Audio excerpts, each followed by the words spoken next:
Portion है, एक तरह से स्टैटिक पोर्शन है, जैसे हिस्ट्री का, ज्योग्राफी का, पॉलिटी का, इसको तो कोशिश करो पहले ही खत्म कर लो। और एक चीज आपको ये करनी है कि देखो मैंने जो कल आपको पीडीएफ भेजी थी ना, उसमें क्या है, फैक्ट बहुत सारे दिए हुए हैं, लेकिन वो एक किताब की पीडीएफ थी। आपको क्या करना है कि जो एनसीईआरटी है, एनसीईआरटी को जरूर पढ़ना है, और उसमें सिर्फ एक बिंदु को हमेशा दिमाग में रखना कि जब भी आईएएस वाला भी और पीसीएस वाला भी क्वेश्चन सिंपल होता है, लेकिन हम लोग उसको उतने ध्यान से नहीं पढ़े होते कि वो गलत हो जाता है। देखो जैसे अगर हम वैदिक की बात करें तो वैदिक काल में कहेंगे कि वैदिक सभ्यता जो थी एक कबीलाई सभ्यता थी, बिल्कुल ठीक है, कि उनका मुख्य पेशा कृषि था, तो कृषि उनकी मुख्य गतिविधि थी। अब इतनी सिंपल सी बात है, जिस स्टूडेंट्स ने ये नहीं पढ़ा होगा कि वैदिक काल को 2 भागों में बांट के बोला गया, और उसमें क्लियरली लिखा गया है कि पूर्व वैदिक काल में ना पशुपालन उनका मुख्य पेशा था, और पशुपालन में भी गाय प्रमुख पशु थी, तो वो पशुपालन से काम चलाते थे। तो इस तरह से जब आप एनसीईआरटी पढ़ो तो उसमें एक बात को ध्यान रखना कि वो लोग ऐसा नहीं करते थे। बहुत बार इस लाइन को रिपीट किया गया है, जब भी आप पढ़ोगे ऐसा नहीं होता था। जैसे कल मैंने बताया कि पाषाण काल के जो साइट्स हैं वो पूरे भारत में मिली है, लेकिन गंगा के बीच में, गंगा के मैदान में साइट्स का अभाव है। एनसीईआरटी में ये बात लिखी गई है कि गंगा के मैदान में जो पूरा पाषाण काल के स्थल है उनका अभाव मिलता है। मतलब क्या है कि यहाँ पे साइट्स नहीं है। अब वो इसी बात को एग्जाम बनाने में ये लिख देगा कि अधिकांश साइट्स जो है गंगा के मैदान में पाई गई हैं। सिर्फ आपका पढ़ते टाइम उसको कंसंट्रेशन का अंतर हो जाता है कि हमने उस बात को कहीं इग्नोर तो नहीं कर दिया। आप सोचोगे अच्छा यहाँ भी मिलता था, यहाँ भी मिलता था, गंगा के मैदान में भी रही होंगी, तो आपको क्या है उसको ध्यान से पढ़ना है बस। जैसे आप सिंधु सभ्यता पढ़ोगे तो सिंधु सभ्यता में कल मैंने आपको बताया था, कल हमने क्या किया था कि सिंधु सभ्यता का क्षेत्र क्या था, सिंधु सभ्यता की उत्पत्ति को लेके क्या विवाद था, और आदि ऐतिहासिक काल में ये आती है। अब मैं आपको बताऊं कि इसका एक फीचर्स है। देखो जब भी आप किसी भी एज को एक पढ़ो, इतनी समझ आप लोगों में है कि अगर एक जनरल फीचर्स मैं आपको ये बताऊं कि वो गांव का रहने वाला व्यक्ति है तो उसका रहन सहन कैसा होगा, उसके कौन से काम होंगे, क्या चीजें होंगी, तो आपके दिमाग में ऑटोमेटिकली आने शुरू हो जाएंगे। तो जैसे हम सिंधु सभ्यता को डिस्कस कर रहे थे, कल हमने इसके बारे में डिस्कस किया था कि भाई इसका क्षेत्र क्या है, कहाँ पे इसका विस्तार है, कैसे इसका टाइम पीरियड है, कार्बन डेटिंग के आधार पे क्यों भारत के लोग जो है मतलब इस पे इतना एम्फेसिस करते हैं कि भाई इसको पढ़ना है, सिंधु सभ्यता की प्रथम नगरीय सभ्यता है। और नगरीकरण का भी वो लेवल जिसको आज भी फॉलो किया जा रहा है, आदर्श माना जा रहा है। 2015 में तो क्वेश्चन भी पूछा था स्मार्ट सिटी के ऊपर कि सिंधु सभ्यता के कौन से तत्व हम आज ग्रहण कर सकते हैं या आज हमें इनपुट प्रदान करते हैं। जैसे नगरीकरण का एक मानक है, स्वच्छता का पैमाना है, जो मेन हॉल ड्रेनेज सिस्टम उनका था उसको आज फॉलो किया जाए, क्योंकि भारत के अधिकांश नगरों में जो है निकासी की समस्या रहती है पानी की, कि उसको फॉलो किया जाना चाहिए। या उस समय जो एक मल्टीकल्चर था, एक तरह से सांस्कृतिक विविधता थी, मतलब अलग अलग धर्मों के लोग, क्योंकि कोई भी नगरीय सभ्यता होगी उसका लक्षण ही होगा अलग अलग धर्मों के लोग, अलग अलग जगह के लोग आके रहेंगे शहरों में, फिर वो व्यापार करेंगे। तो उस समय के लोग, और फिर भी वो शांत प्रिय थे, लड़ाई नहीं होती थी। जबकि आज क्या है, धर्म के नाम पे कितना उन्माद होता है। तो उसको हम लोग फॉलो कर सकते हैं कि भाई जब उस समय पे इतने साल पहले लोग इतनी शांति से व्यापार करते थे, एक दूसरे के साथ रहते थे, तो आज हम उसको ग्रहण क्यों नहीं कर सकते। तो इस तरह से क्वेश्चन पूछा था कि सिंधु सभ्यता के कौन से तत्व वर्तमान में इनपुट प्रदान करते हैं। तो आप मेरे कहने से ये करना कि फैक्ट जो है इस वाली बुक से आप याद कर लेना, इसके साथ साथ हो सके तो उसका मतलब मुश्किल से 100 पेज है प्रिंट निकाल लेना, प्रिंट निकाल के पढ़ने में आसानी ज्यादा रहती है। दूसरा क्या है, अब जैसे ऑनलाइन क्लास है तो ऑनलाइन क्लास में नोट्स लिखाना पॉसिबल नहीं है और लिखाने में टाइम भी बहुत लगता है। जो बीच में इंपॉर्टेंट नोट्स होंगे वो मैं आपको सेंड कर दूंगी, और उसके अलावा आपको एनसीईआरटी को फॉलो करना है। जैसे जिस भी टॉपिक को हम डिस्कस करेंगे उसका चैप्टर आप पढ़ लीजिए, और चैप्टर पढ़ के ये तुरंत क्वेश्चन करिए कि मैम इसमें ये वाला बात लिखी है, ये तो समझ नहीं आई, ये कैसे है। और 10 ईयर्स जरूर करिए, चाहे वो करंट की टेस्ट सीरीज हो, चाहे वो पुराने 10 ईयर्स हो। सबसे अच्छी टेस्ट सीरीज होती है जो 10 ईयर्स आप उठा के देखिए कि क्वेश्चन आता किस तरह से है, वो आपके लिए बहुत बेनिफिशियल होगा, आपको कॉन्फिडेंस भी आएगा। और जैसे आपने कल वाला जो पढ़ा था उसको आज एक बार रिवाइज कर लीजिए, तो आपको बाद में रिवीजन की जरूरत नहीं पड़ेगी। अब देखो जैसे आज हम सिंधु सभ्यता के मेन फीचर्स को डिस्कस करेंगे। अब सोचो, देखो पूरी सिंधु सभ्यता को मैं आपको पांच लाइनों में डिस्कस करूंगी। देखो, वो प्रथम नगरीय सभ्यता थी, सबको पता है। नगरीय सभ्यता है, एक अर्बन सोसाइटी है। तो नगरीय सभ्यता, अब नगरीयता के मानक क्या होते हैं? पहली तो बात, गांव छोटे होते हैं, शहर बड़े होते हैं, तो एक बस्ती का आकार हो गया। तो अब दूसरी चीज, जो गांव की जो बसावट होती है वो कहीं कहीं बनी होती है, कहीं टोलियों में बने हैं, कहीं एक एक घर बने हैं, जबकि शहरों की जो बसावट होती है वो एक नियोजित आवास होते हैं। तो इसी नियोजित आवास के साथ आप क्या डिस्कस कर लोगे? सिंधु सभ्यता का नगरीकरण कैसा था। फिर क्या है कि किसी भी नगर को इनपुट प्रदान करने के लिए बहुत सारे गांव चाहिए, ठीक है। दूसरी चीज क्या है कि नगरीकृत सभ्यता वो होगी जब एक बहुत बड़ा जनसंख्या जो है व्यापार के या कृषि से अलग कार्यों में लगी होगी। तो आप उनके व्यापार वाणिज्य को डिस्कस कर लोगे, उनकी आर्थिक गतिविधियां कैसी थी। तीसरा क्या है कि जरूर मतलब इस चीज को, कृषि अधिशेष को गांवों से लेना और नगरों तक पहुंचाना, इसके लिए उन लोगों को रेगुलेट करने के लिए एक रूलिंग वर्ग रहा होगा, सोसाइटी रही होगी, कोई शासक वर्ग रहे होंगे। आप उनके पॉलिटी सिस्टम को हम डिस्कस कर लेंगे। अगला फीचर से देखो, मेंस का भी है, आपसे पूछेंगे नगरीय सभ्यता थी, आप इस मत से कहां तक सहमत है, स्पष्ट करें। तो आप इन मानकों के आधार पर उसको नगरीय सभ्यता प्रमाणित करेंगे।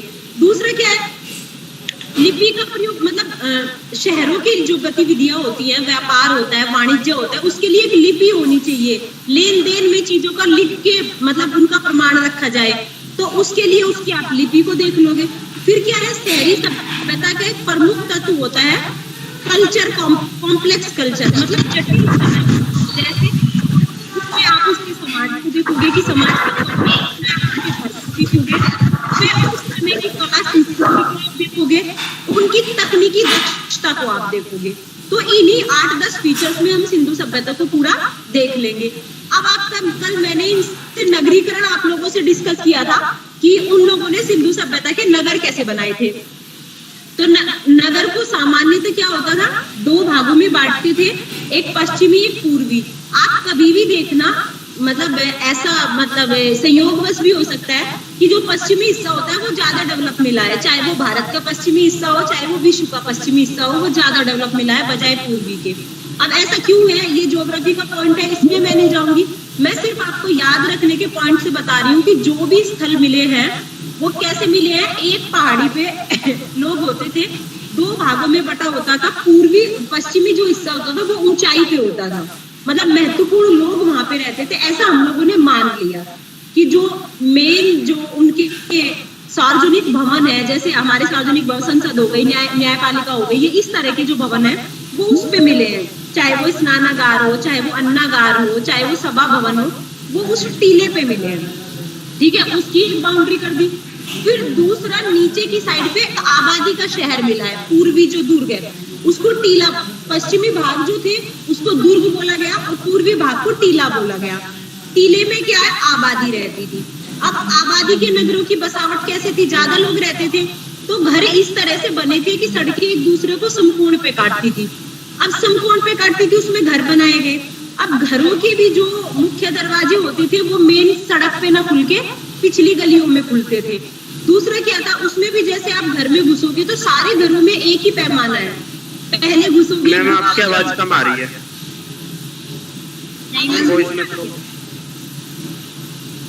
हेलो, क्लियर है मैम? हाँ ठीक है मैम, आनंद तो चाहिए। तो उसमें क्या था, मतलब आपको एक ही पैमाना मिलेगा। दूसरा क्या था, 4-5 कमरे मिलेंगे, बीच में आंगन मिलेगा, आंगन में मतलब कुआं मिलेगा पानी खींचने के लिए, फिर बाथरूम, किचन वो मिलेंगे। जो पानी की जगह है वहां पे पक्की ईंटें मिलेंगी, सब में ये किया गया। नालियां बनाई गई, नालियां भी ढकी नालियां थी, मेन हॉल बनाए गए, ये सब चीजें देखोगे। और अगर हम देखेंगे तो सिंधु सभ्यता के 7 ही नगरों को, हड़प्पा सभ्यता के 7 नगरों को मतलब नगरीकरण की वो दिया गया सर्टिफिकेट कि भाई ये नगर थे पूर्णतः। और जो थे ज्यादा गांव थे। इस बात को भी ध्यान रखना कि सिंधु सभ्यता में गांव की संख्या ज्यादा थी, प्रीलिम्स के हिसाब से आपको ध्यान रखना है।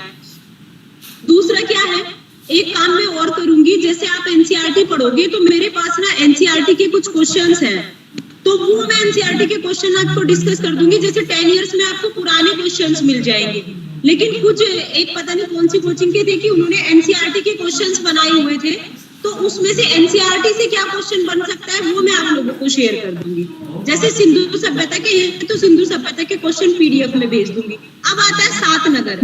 अब देखो एक काम तो और है, कल जो मैंने किताब भेजी थी उसमें भी है इन नगरों से क्या क्या चीजें मिली है, और एक पीडीएफ फाइल है जब मेरठ कॉलेज में बच्चे आते थे तब मैंने शेयर की थी, मैं दोबारा शेयर कर दूंगी। मतलब मेरा अपना नोट्स है, उसमें ये लिखा है कि कौन सी साइट से, जैसे हड़प्पा, मोहनजोदड़ो, चौंदड़ो, तो मैंने वो पूरा कलेक्शन कर रखा है कि कहाँ से क्या मिला है, तो उसी को आप रिवाइज कर लीजिएगा।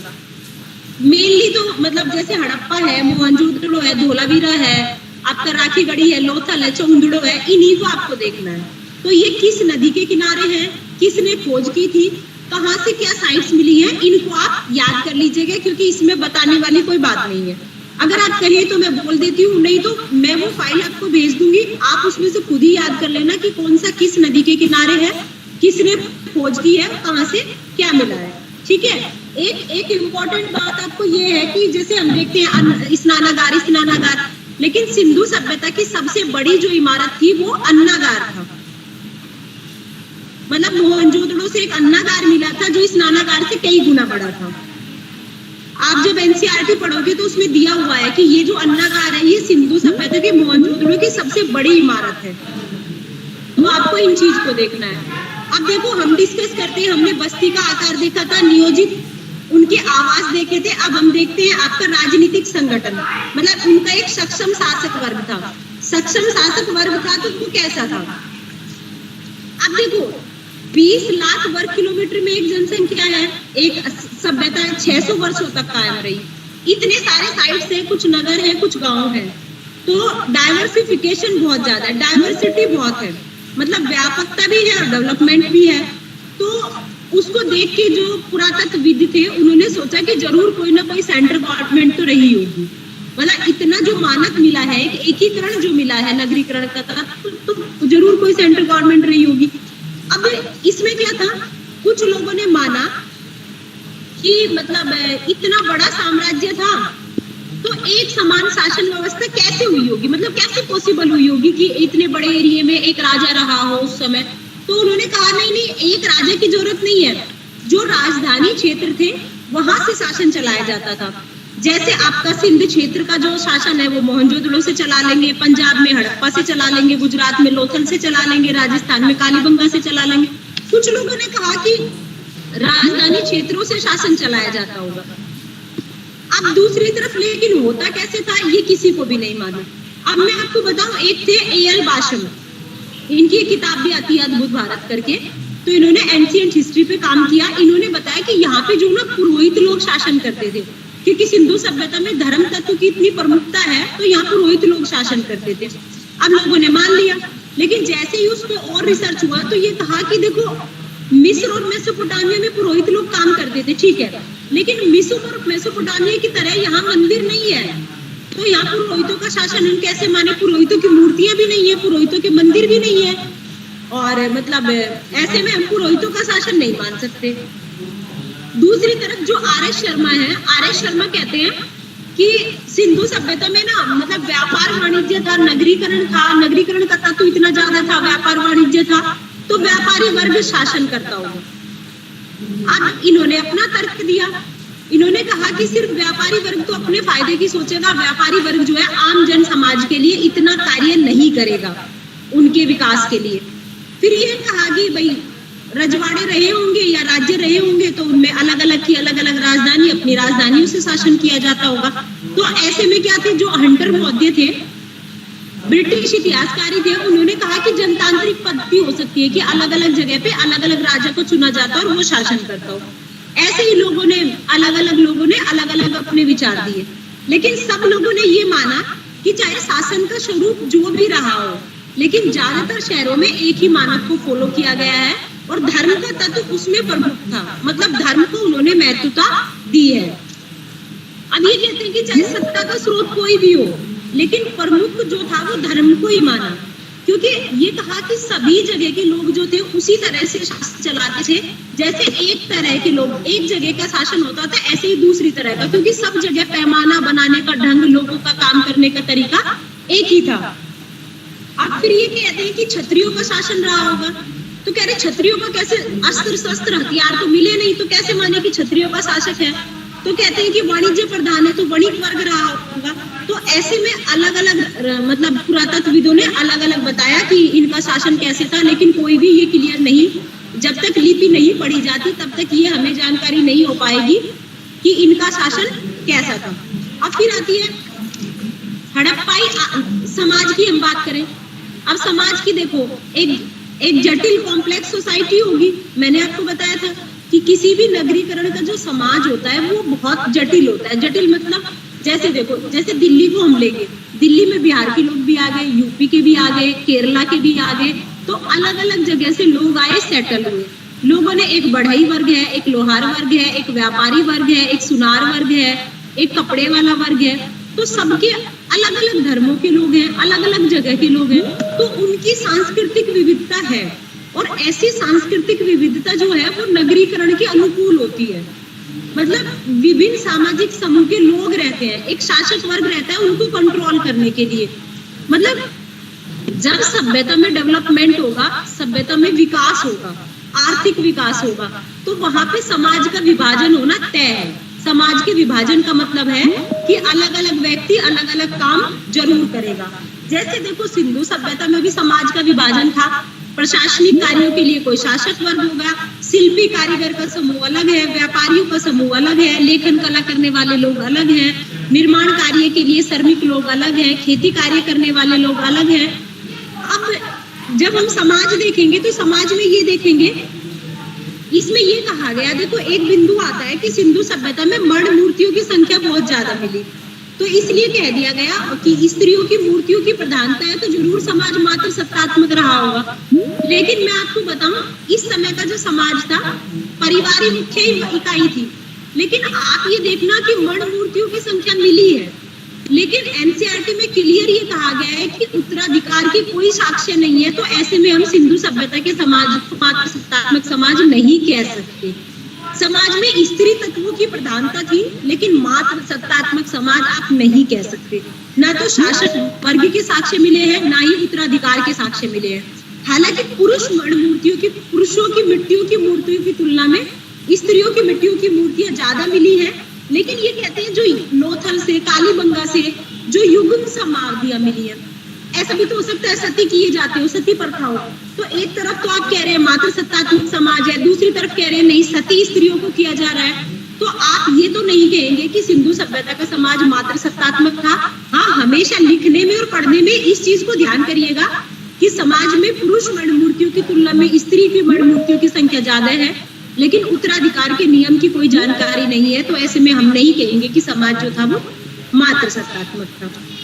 अब आप ये देखो कि सिंधु सभ्यता का जो समाज था वो विभाजित समाज था। जैसे आप देखोगे कोई भी नगर दुर्ग और टीले में बटा है, मकानों के आकार कहीं 2 मंजिल है, कहीं 1 मंजिल है। शवों को जो दफनाने का ढंग है, कहीं पे सिंपल तरीके से दफना दिया गया, कहीं पे उसके साथ बहुत सारी चीजें दफनाई गई। तो ये कहते हैं कि सिंधु सभ्यता का समाज विभाजित था, मतलब आर्थिक विकास के आधार पे वो विभाजित था। मतलब आवासों की जो संरचना थी, दुर्ग और नगर, ये कहते हैं समाज के आर्थिक विभाजन को दिखाती है। जैसे आपने देखा कि धोलावीरा का नगर तो 3 भागों में बटा था, और ये भी कहा गया है कि समाज के जो इम्पोर्टेंट लोग थे वो ऊपरी क्षेत्र में रहते थे, दुर्ग के ऊपरी क्षेत्र में, और जबकि जो सामान्य जन था वो नीचे के क्षेत्र में रहते थे। आपको एक समाज में एक बात ये भी ध्यान रखनी है कि सिंधु सभ्यता के लोग युद्ध प्रिय नहीं थे, शांति प्रिय थे। दूसरा, समाज में दास प्रथा विद्यमान थी, क्योंकि मतलब समाज में क्या कृषकों की, श्रमिकों की संख्या बहुत ज्यादा मिली है। एक आप ये ध्यान रखोगे स्त्रियों की दशा में कि स्त्रियों की स्थिति अच्छी थी, और पुरुष मर्ण मूर्तियों की तुलना में नारी मर्ण मूर्तियों की संख्या ज्यादा है। लेकिन वही दूसरी तरफ जो युगल समाधान है वो हमें ये बात सोचने पे मजबूर कर देता है, कई समाज में मतलब सती प्रथा तो प्रचलित में नहीं थी।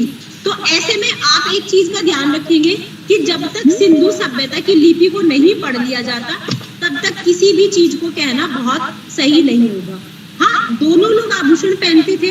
आपको ये ध्यान रखना है, ये लोग सोने, चांदी, तांबा, लाजबर्द मणि, इन सब धातुओं से परिचित थे, लेकिन लोहे का ज्ञान इनको नहीं था, क्योंकि लोहे के जो साक्ष्य मिले हैं वो 1000 ईसा पूर्व में मिले हैं। और सिंधु सभ्यता के जो लोग थे वो सौंदर्य प्रिय थे, मतलब सौंदर्य प्रसाधन सामग्री का प्रयोग करते थे। जैसे आप देखोगे चौंगड़ों से मतलब प्रसाधन कॉस्मेटिक्स मिले हैं। नौसारो एक जगह थी, वहां की स्त्रियों से मांग में सिंदूर के साक्ष्य मिले हैं। हो सकता है वो चोट लग के भी कुछ हो गया हो, लेकिन कहते हैं सिंदूर के साक्ष्य है। ये लोग शाकाहारी मांसाहारी दोनों तरह के थे। फिर तीसरा क्या है कि इनका जो बरियल सिस्टम था वो भी अलग अलग था। कहीं पे पूर्ण समाधिकरण है, कहीं पे आंशिक समाधिकरण है, कहीं पे दाह संस्कार है। तो आप देखोगे सबसे ज्यादा जो प्रिय है वो पूर्ण समाधिकरण है, मतलब पूरे को वो पूरी तरह से पूर्ण समाधिकरण कर देते थे। फिर तीसरा आपको देखना है कि आप इनका व्यापार वाणिज्य देखो। सिंधु सभ्यता के लोग व्यापार वाणिज्य पे ज्यादा केंद्रित थे और इनका व्यापार 2 तरह का व्यापार था। आप देखो कृषि अधिशेष की स्थिति हुई होगी तो व्यापार वाणिज्य की स्थिति आई। तो व्यापार वाणिज्य में आप ये देखोगे 2 तरह का व्यापार है। एक तो गांव और नगर के बीच है, क्योंकि नगर में कच्चा माल चाहिए, नगर के क्षेत्रों के लिए अनाज चाहिए, और जो शासकों की विलासिता पूर्ण सामग्री बननी है उसके लिए तो नगरों में शिल्प उत्पादन का काम होता है। व्यापार वाणिज्य किस लिए है? नगर क्षेत्रों के लिए अनाज चाहिए, शिल्प उत्पादन के लिए कच्चा माल चाहिए, और आपका शासकों के लिए विलासिता पूर्ण सामग्री चाहिए।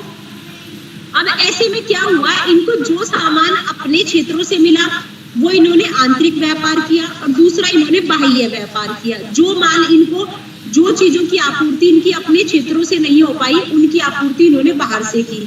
और बाहर में भी इनका व्यापार 2 भागों में होता था। एक तो स्थलीय व्यापार होता था। स्थलीय व्यापार ऊपर अफगानिस्तान, ईरान से मध्य एशिया तक होता था। फिर इधर पश्चिम एशिया तक होता था अब इनका व्यापार। ये इधर नीचे फारस की खाड़ी से होते हुए, लाल सागर फारस की खाड़ी से होते हुए इराक, ईरान, मेसोपोटामिया वाला जो वो था वहां पे ये व्यापार करते थे। तो आप ये देखोगे कि नदियों के किनारे पे बड़े बड़े अनाज कोठार मिले हैं, मतलब अनाज को भंडार करने के वो गोदाम मिले हैं। दूसरा क्या था कि आप ये देखोगे कि बड़े बड़े अनाज कोठार मिले हैं, लिपि मिली है, मोहरें मिली है, माप तोल के बाट मिले हैं। तो इनसे देखोगे कि इनके समाज में व्यापार वाणिज्य का तो बड़ा महत्व था। हड़प्पा, मोहनजोदड़ो, लोथल, इन सब से अनाज के बड़े बड़े कोठार मिले, ढेर सारी मिट्टी की मोहरें मिली। आप ये पूछेगा कि किन किन चीजों से आपको ये ज्ञात होता है कि इनका व्यापार वाणिज्य प्रमुख था। तो आप ये देखोगे अनाज कोठार मिले हैं, मिट्टी की मोहरें मिली है, एक समान लिपि मिली है, मानकीकृत माप तोल मिले हैं। और इनका व्यापार आंतरिक और बाहरी दोनों था, स्थल और जलीय दोनों था। आंतरिक व्यापार इनका नदियों के माध्यम से होता था, और जो बाहरी व्यापार है इनका वो स्थल मार्ग से भी होता था और जल मार्ग में समुद्र के माध्यम से भी होता था। आप ये देखो कि अगर साक्ष्यों की बात करें कि सिंधु सभ्यता के व्यापार के क्या साक्ष्य हैं, तो उसमें आपको पुरातात्विक और साहित्यिक दोनों तरह के साक्ष्य मिल जाएंगे। देखो पुरातात्विक साक्ष्यों में आप क्या करोगे, हड़प्पा की मोहरें फारस की खाड़ी से मिली है, मतलब मेसोपोटामिया से, सुमेर से, वहां से हड़प्पा की मोहरें मिली है। दूसरा क्या है, साहित्यिक साक्ष्यों में आप देखोगे कि मेसोपोटामिया के शासक थे सारगोन। इसको याद रखना, सारगोन का अभिलेख 2350 ईसा पूर्व में सारगोन एक शासक थे वहां पे, और सारगोन के समय पे एक अभिलेख लिखा गया। उस अभिलेख में क्या बताया कि मेलुआ, दिलमुन और मकन के व्यापारी, मतलब मेलुआ, दिलमुन और मकन के साथ मेसोपोटामिया के व्यापारिक संबंध है, या मेलुआ, दिलमुन और मकन के व्यापारी हमारे यहाँ लंगर डालते हैं। लंगर डालते हैं मतलब व्यापार करने आते हैं, ठीक है, मेसोपोटामिया में लंगर डालते हैं। अब देखो इस जो ये सारगोन का अभिलेख है, इसमें मेलुआ की पहचान की गई सिंधु से, याद रखना इसको। दिलमुन की पहचान की गई बहरी से, और मकन की पहचान की गई मकरान तट से। और जो ये बहरीन था, ये सुमेरियन सभ्यता का जो केंद्र था, दिलमुन, बहरीन, ये सिंधु और मेसोपोटामिया के बीच बिचौलिए का काम करता था, मतलब यहाँ पे वो लोग रुकते थे। दूसरा क्या था, आंतरिक व्यापार देखोगे, बाह्य व्यापार देखोगे। आंतरिक व्यापार में भी ये चीजें ले रहे हैं, कर्नाटक से सोना ले रहे हैं, राजस्थान से तांबा ले रहे हैं, बलूचिस्तान से तांबा ले रहे हैं। वही बाह्य व्यापार में आप देखोगे तो मेसोपोटामिया से चांदी ले रहे हैं, टिन ले रहे हैं, फारस की खाड़ी में आपका, फारस की खाड़ी में जो ये है टीन, चांदी, फिरोजा, इन सब का व्यापार कर रहे हैं। अफगानिस्तान से सोना चांदी टीन ले रहे हैं, ईरान से टीन ले रहे हैं। और आप ये देखो अफगानिस्तान का जो प्रांत है बदख्शा, वहां से लाजबर्ग मणि ले रहे हैं। मतलब अफगानिस्तान का जो प्रांत था बदख्शा, उसको तो मतलब इतना ज्यादा व्यापार हो रहा था कि उसको मध्य व्यापारिक बस्ती कहा जाने लगा। अफगानिस्तान के सोर्तबुई को मध्य व्यापारिक बस्ती माना जाने लगा। मतलब ये कहते हैं कि सिंधु सभ्यता के लोगों ने अफगानिस्तान में अपने उपनिवेश बसाने शुरू कर दिए। और दूसरी तरफ आप देखोगे कि सिंधु सभ्यता का व्यापार मेसोपोटामिया तक है। जो ये बहरीन है, ये इन दोनों के बीच में बिचौलिए का काम कर रहा है। दूसरा आप ये देखोगे आयात निर्यात की इनकी वस्तुएं देखोगे तो ये निर्यात क्या कर रहे हो, लोथल से सीप की बनी वस्तुएं निर्यात कर रहे हैं, हाथी दांत की वस्तुएं निर्यात कर रहे हैं, सोने तांबे की वस्तुएं निर्यात कर रहे हैं, इमारती लकड़ी निर्यात कर रहे हैं, कपास अनाज निर्यात कर रहे हैं। आपको ये ध्यान रखना है कि व्यापार संतुलन जो था वो हड़प्पा के पक्ष में था। और इस स्थलीय मार्ग से व्यापार किससे होता था, ईरान और अफगानिस्तान से, और जलीय मार्ग से होता था नदी मार्ग से उपमहाद्वीप के भीतर, और समुद्री मार्ग से फारस की खाड़ी में, फ्लक्का, बहरीन, मेसोपोटामिया। और आपको ये ध्यान रखना है कि व्यापार जो होता था उसमें मुद्रा का लेन देन नहीं होता था। मोहरें मिली हैं, आपको ये वो क्वेश्चन में लिख सकता है कि सिंधु सभ्यता में मोहरें मिली हैं, बहुत संख्या में मोहरें मिली हैं, तो इनका व्यापार जो है मोहरों के माध्यम से होता था। नहीं, मोहरों का जो प्रयोग होता था वस्तुओं पे थप्पा लगाने के लिए, स्टैंप लगाने के लिए होता था। व्यापार जो होता था वो वस्तु विनिमय के माध्यम से होता था। इस बात को ध्यान रखना बिल्कुल कि व्यापार वस्तु विनिमय के माध्यम से होता था, और मोहरों का जो प्रयोग है वो वस्तुओं पे थप्पा लगाने के लिए, स्टैंप लगाने के लिए होता था। और मैं आपको ये बताऊं कि अब ये देखो, ये तो हुई व्यापार की बात। सिंधु सभ्यता की जो बस्तियां हैं समुद्र तटीय व्यापारिक पड़ाव के रूप में स्थित बंदरगाह के रूप में उभर कर आई, चाहे वो आपका लोथल हो, चाहे सूतकोंगेडोर हो, चाहे सोतक हो। मतलब नदी किनारे इनकी ज्यादा बस्तियां थी, और सारी बस्तियां जो थी इनका एक बंदरगाह का काम करती थी। अगर आप आयात की बात करोगे तो आयात में ये देखो क्या है, निर्यात क्या कर रहे हैं, सूती वस्त्र कर रहे हैं, इमारती लकड़ी कर रहे हैं, हाथी दांत कर रहे हैं। और मतलब आयात क्या कर रहे हैं, सोना चांदी, टिन, फिरोजा, बहुमूल्य धातुएं, हाथी दांत की धातुएं, इन वस्तुओं को ये आयात कर रहे हैं। आपको ये देखना है सिंधु सभ्यता और मेसोपोटामिया के बीच जो व्यापार हुआ वो बहुत उन्नत स्थिति में था, और मेसोपोटामिया के व्यापार से यहाँ के लोगों के ऊपर प्रभाव पड़ा। अब सेकंड बात आती है आर्थिक गतिविधियों में कृषि की। तो एग्रीकल्चर को आप ये देखना कि जब इनके ज्यादातर गांव नदियों के किनारे पे बसे थे। अब नदियों के किनारे पे जब गांव बसे थे तो इन्होंने क्या काम किया, पहाड़ी के ऊपर रहना शुरू कर दिया। जैसे नदी में बाढ़ आएगी तो अपने आप को सुरक्षित कर लेंगे। फिर दूसरा इन्होंने क्या किया, गांव की चारदीवारी करनी शुरू कर दी, और उसके नीचे फिर इन्होंने खेती करनी शुरू कर दी। तो जैसे बाढ़ आती थी वो अपने साथ जलोढ़ मिट्टी ले आती थी। तो धीरे धीरे जब इन्होंने खेती करना शुरू किया तो कृषि अधिशेष होना शुरू हो गया, और उसी कृषि अधिशेष से जो है इन्होंने व्यापार के स्तर को प्राप्त किया, और उसी व्यापार के स्तर से इनको नगरीकरण प्राप्त हो पाया। अब देखो तीसरा इन्होंने तकनीकी विकास किया। पहले लकड़ी के हाल का प्रयोग होता था फसल काटने के लिए, फिर उन्होंने पत्थर का प्रयोग करना शुरू कर दिया। लेकिन आप ये देखना इनको लोहे का ज्ञान नहीं था, तो लोहे के हल का प्रयोग इन्होंने कभी नहीं किया। इस बात को याद रखना, सिंधु सभ्यता के लोगों को लोहे का ज्ञान नहीं था। इनके समय में टोटल 9 प्रकार की फसलें होती थी। गेहूं की फसलें होती थी, जौ की फसलें होती थी। एक आप ये याद रखना कि कपास इनकी मूल फसल थी। ये आपको कभी भी फंसा के दे देता है, कई बार कह देता है मक्का अंग्रेज लेके आए, इस फसल को तुर्क लोग लेके आए, इसको मंगोल लेके आए।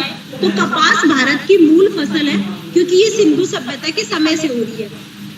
और कपास में मतलब जो यूरोपियन लोग थे, जो मेसोपोटामिया के लोग थे, वो कपास को सिंडोन कहते थे। सिंडोन का मतलब था सिंधु क्षेत्र में से जो निकाली गई वो सिंधु के लोगों की जो फसल है वो सिंडोन। इसलिए इन्होंने बड़े व्यापारिक पैमाने पर सूती कपड़े का जो है निर्यात किया, और सूती कपड़े का जो सबसे मेन केंद्र था वो मोहनजोदड़ो था।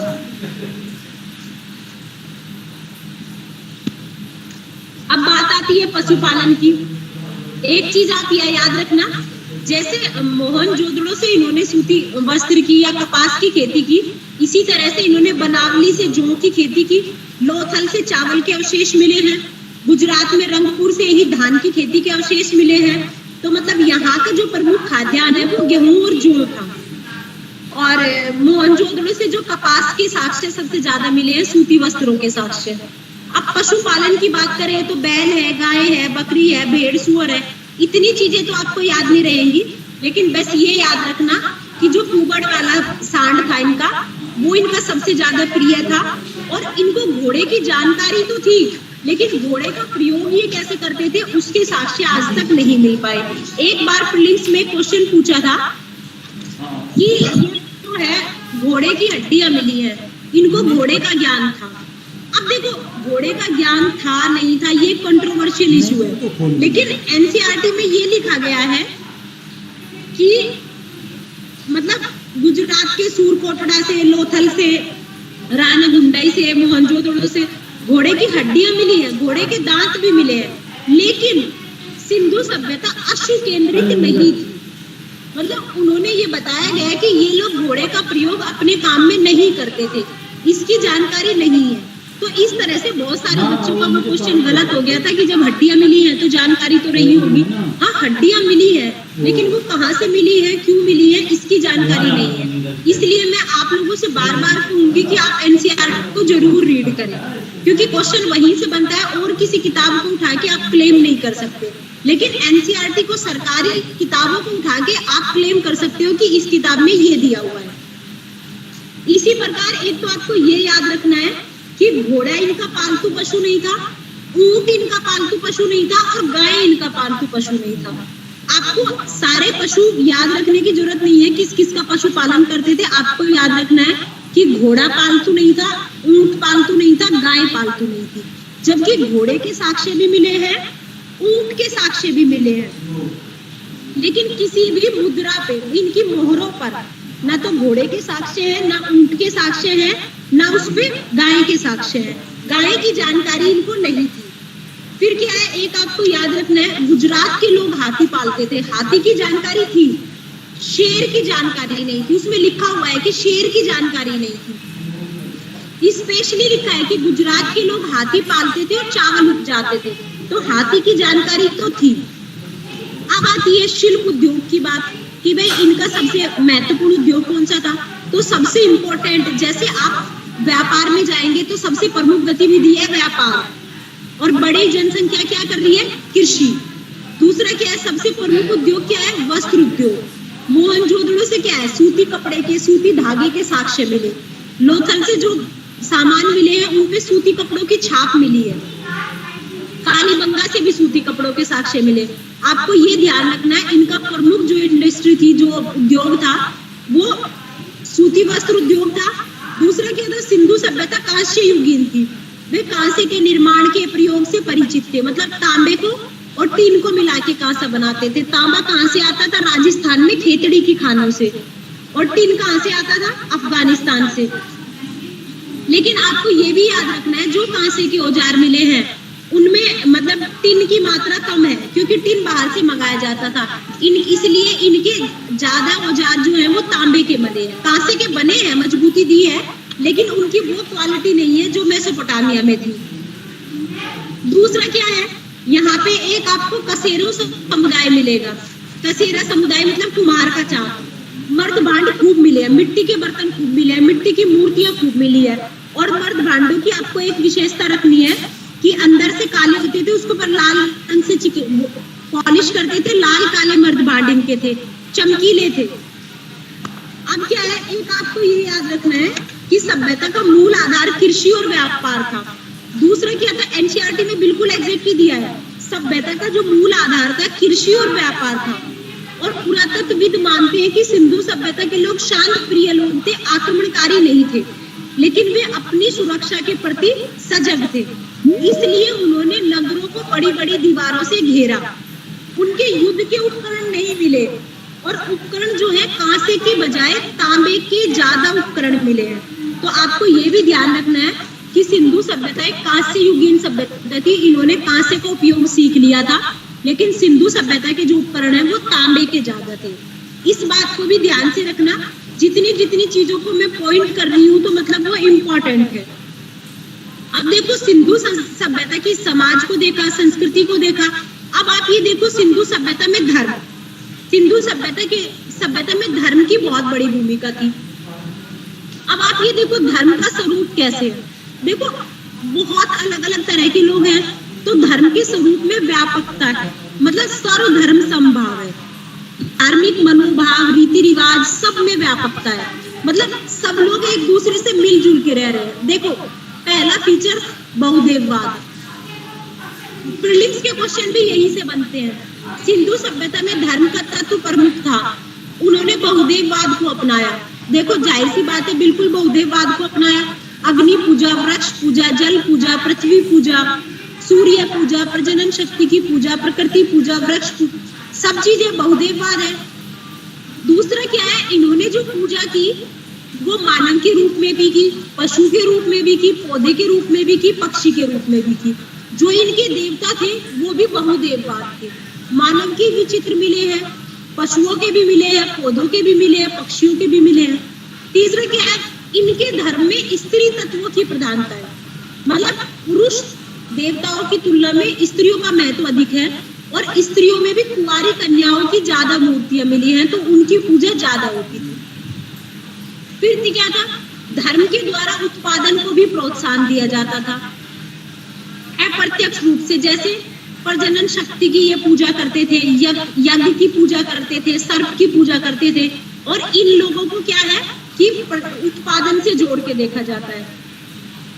फिर क्या है, नगरीकरण में भी धर्म की भूमिका है।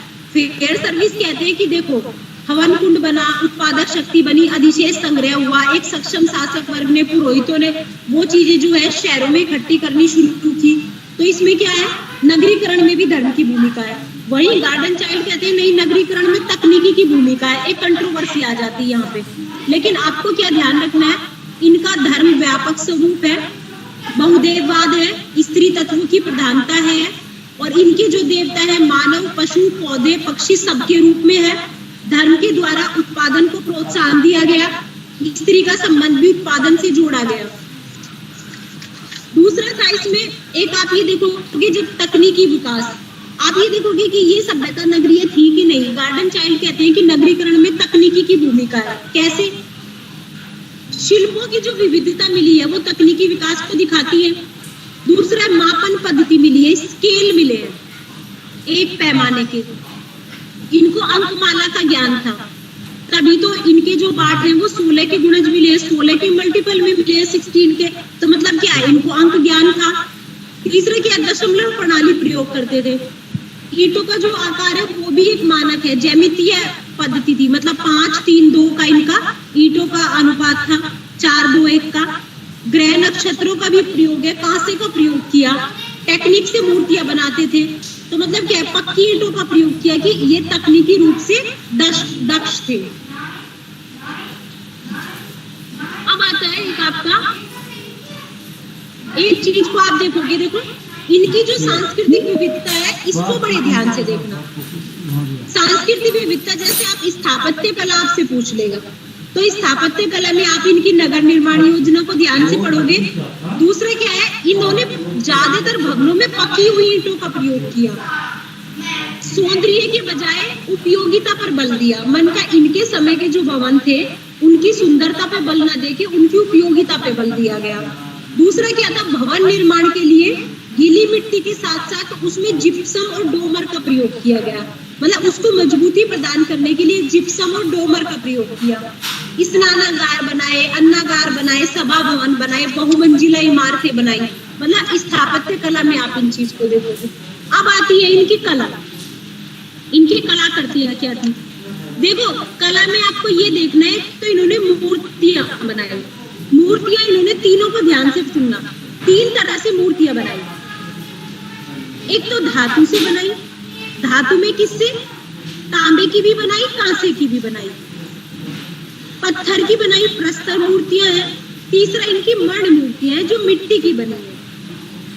आप ये देखो, धातु से, पत्थर से और मणि मूर्तियां हैं जो मिट्टी से बनी है।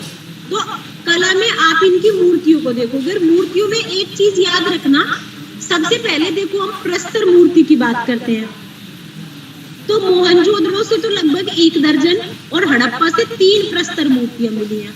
और ज्यादातर जो पत्थर की मूर्तियां हैं वो खंडित है, मतलब टूटी फूटी अवस्था में। आप एक चीज, एक शब्द को ध्यान रखो, हड़प्पा से एक मूर्ति मिली है, मतलब जो 3 मूर्ति मिली है उसमें एक मूर्ति है डांस करते हुए व्यक्ति की, और मोहनजोदड़ो से एक मूर्ति मिली है डांसिंग गर्ल की।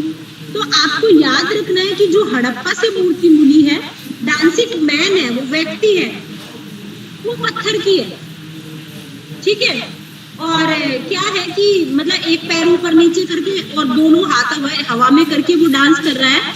हड़प्पा से मिला है जो नृत्य की मूर्ति, आप ये देख लोगे कि डांसिंग गर्ल तो मथुरा, मतलब वहां से मिली है मोहनजोदड़ो से, लेकिन आपको ये याद रखना है कि डांसिंग मैन जो है, बॉय की जो मूर्ति है, वो हड़प्पा से मिली है और वो पत्थर की है।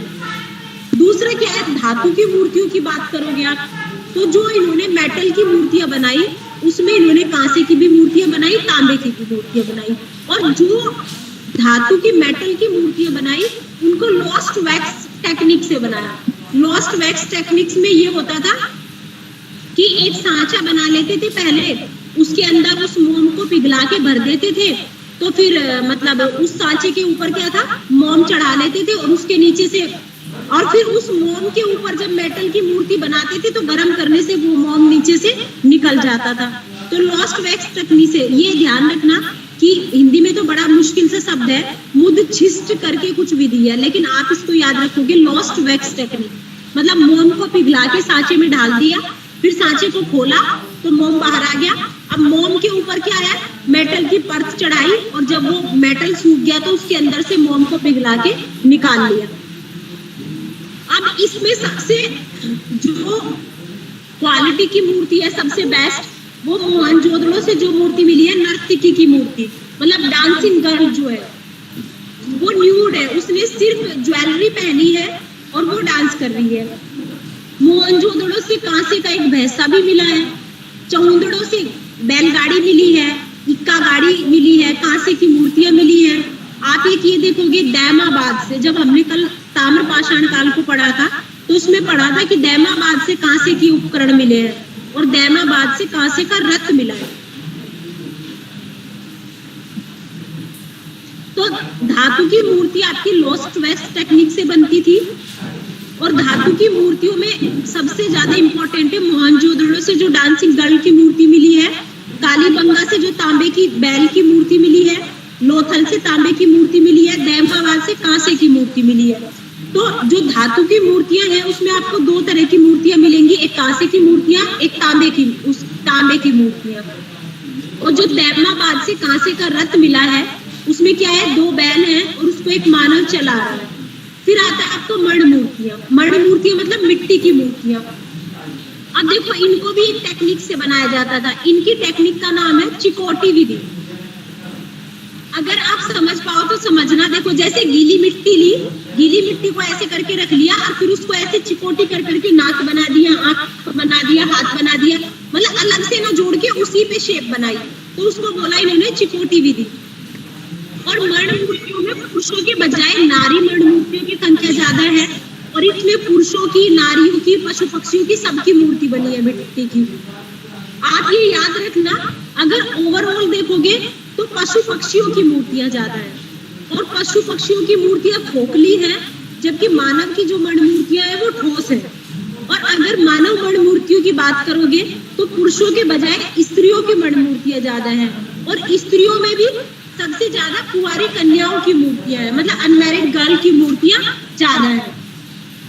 अब देखो, लेकिन आपको ये याद रखना है कि हड़प्पा से, मोहनजोदड़ो से, चंदुड़ो से सब जगह से मण मूर्तियां मिली, और इसलिए कह दिया गया है कि हड़प्पा सभ्यता मात्र केंद्रित थी, मात्र सत्तात्मक समाज था। लेकिन एनसीईआरटी में ये दिया है कि भारत के राजस्थान, गुजरात से कोई भी मण मूर्ति नहीं मिली है। अगर सभ्यता मतलब मात्र सत्तात्मक होती तो यहाँ से भी मण मूर्ति मिली। तो वो क्वेश्चन में ये भी दे सकता है कि मण मूर्तियां जो है राजस्थान, गुजरात से मिली है, तो राजस्थान, गुजरात से एक भी मण मूर्ति नहीं मिली है, भारत में केवल हरियाणा से 2 मणि मूर्तियां मिली है। तो आपको यही ध्यान रखना है कि पशु पक्षियों की मूर्तियों में वैसे तो ये सारे पशु पक्षियों की मूर्तियां बनाते थे, लेकिन जो बैल की मूर्ति होती थी, मतलब आपको ये लगेगा जो कुबड़ वाले बैल की मणि मूर्ति होती थी वो इनको सबसे ज्यादा प्रिय होता था और उसकी मूर्तियां सबसे ज्यादा मिली है। गाय की कोई भी मणि मूर्तियां नहीं मिली। मतलब क्या है, आग में जो कच्ची मिट्टी की मूर्ति बना के उसको आग में पका दिया जाता था, उसी को मणि मूर्ति बोलते थे, या टेरिकोटा फिगर्स इन्हीं को बोलते थे।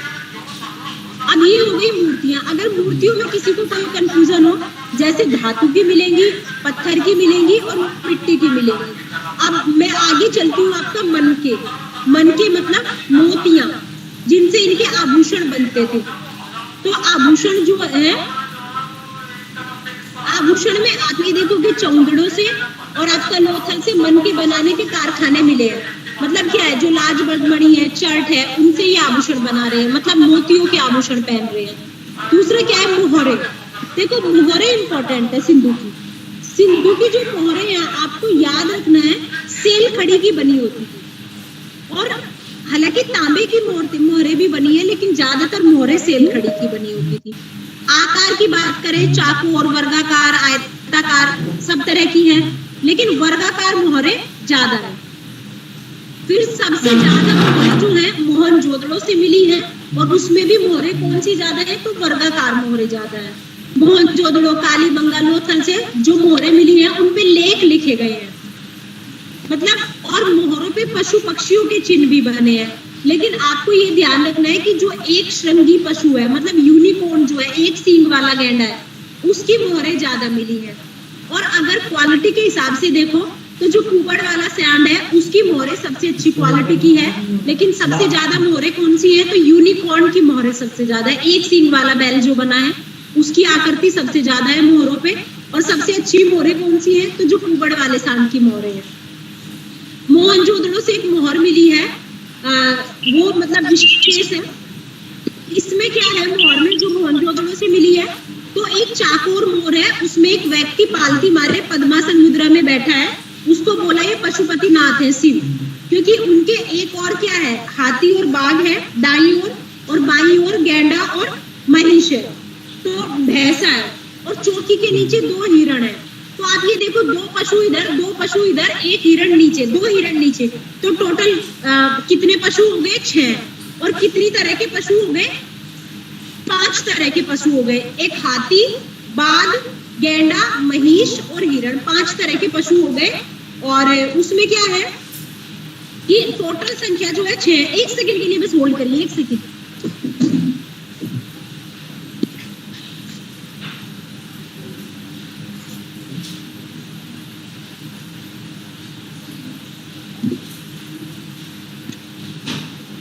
Hello hello, yes ma'am. गायब तो नहीं हो गया? एक्चुअली वो पानी की टैप खुली थी तो पानी बहता है, अच्छा नहीं लगता। अभी आपको मोहरों में ये याद रखना है कि मोहनजोदड़ो से जो मोहर मिली है ना, पशुपति शिव की मोहर, उसको मार्शल मोहद्दे कहते हैं कि पशुपति नाथ शिव की मोहर है। उसपे क्या है, एक व्यक्ति है जिसके 3 मुख बने हैं, और पद्मासन मुद्रा में बैठा है, जिसके दाई ओर हाथी और बाघ है, बाई ओर गैंडा और महिष है। चौकी के नीचे 2 हिरण है, और मार्शल मोहद्दे ने इसी को शिव का आदि रूप बताया। एक आपको याद रखना है कि सिंधु सभ्यता में मंदिर के साक्ष्य नहीं है, ये याद रखना। सिंधु सभ्यता में धर्म तत्व प्रमुख था, मूर्तियां मिली है, मूर्ति पूजा का सबसे पहला साक्ष्य सिंधु सभ्यता में मिला है, लेकिन सिंधु सभ्यता में मंदिर के साक्ष्य नहीं है। इस बात को बिल्कुल दिमाग में बिठा लेना कि सिंधु सभ्यता में किसी भी मंदिर के साक्ष्य नहीं मिले हैं। फिर क्या है, इनके एक विशेषता है, इनके मर्द भांड मिले हैं, मतलब जो मिट्टी के बर्तन मिले हैं कुम्हार वाले, वो क्या है, वो लाल रंग के हैं, काले रंग के हैं, मतलब लाल रंग के बना के काले रंग से उनपे चित्रकारी कर दी, तो लाल काले मर्द भांड बोलते हैं, और बहुत चमकीले और पॉलिश वाले मर्द भांड है।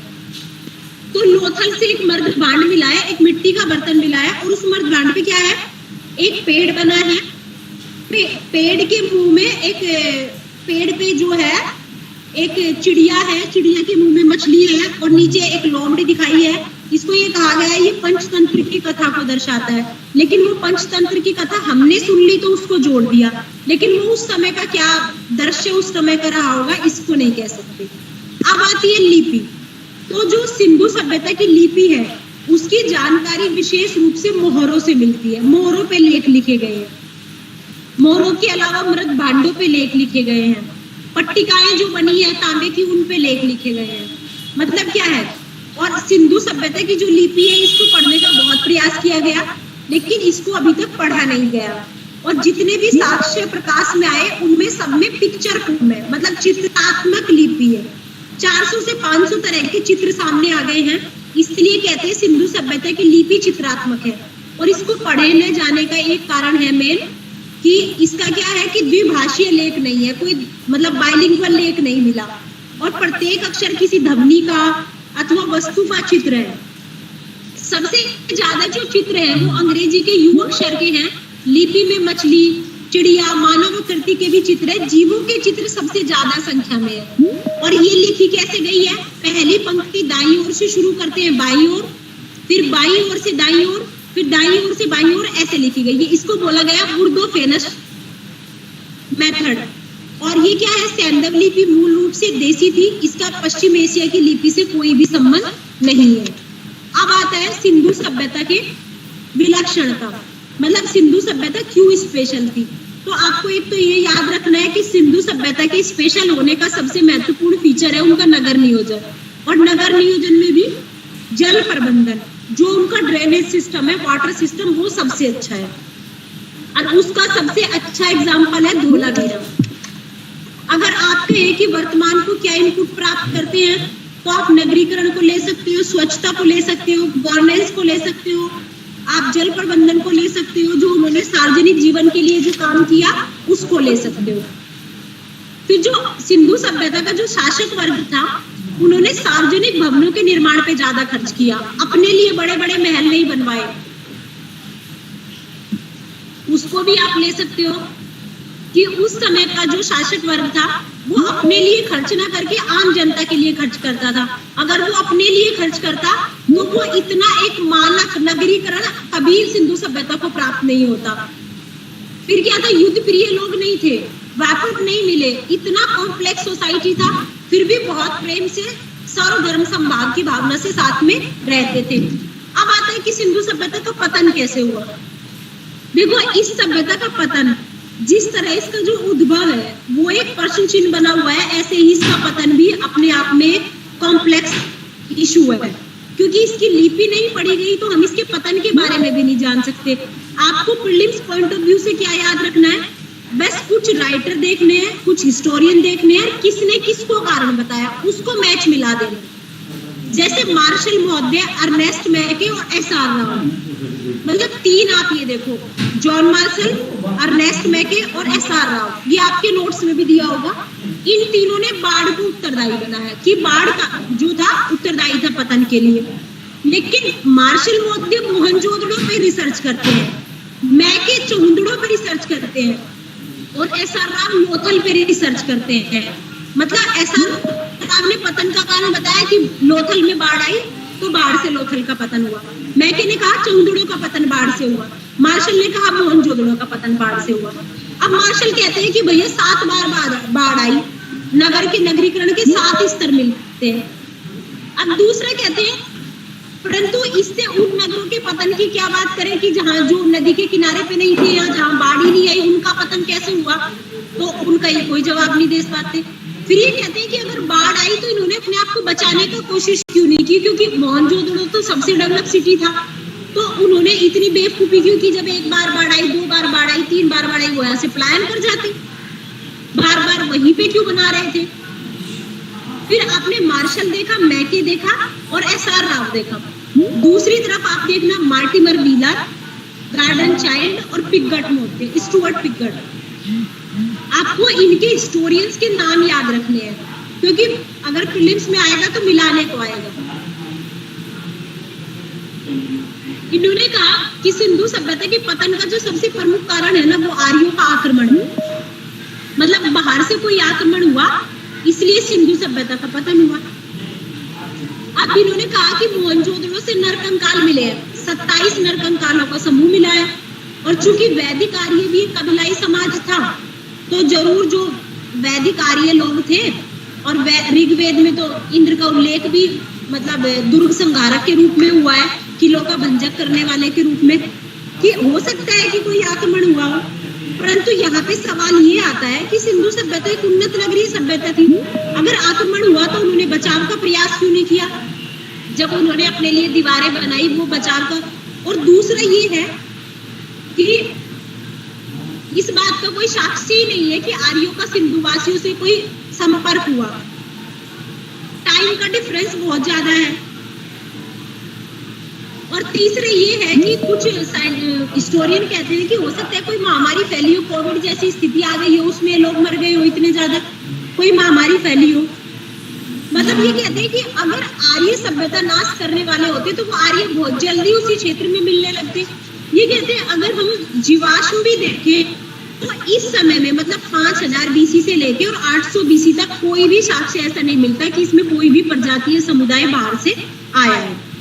हाँ, ये हो सकता है कि जो नरकंकाल है जरूरी नहीं वो एक ही साथ मरे हो, या जरूरी भी नहीं है कि वो बाह्य आक्रमण से मरे हो। ये एक बाढ़ का कारण हो गया, एक आर्यों के आक्रमण का कारण हो गया। तीसरा है एक अमलानंद घोष, वो कहते हैं कि जलवायु परिवर्तन हुई, मतलब जब इनकी जनसंख्या बढ़ने लगी तो इन्होंने जंगलों की कटाई करना शुरू कर दी।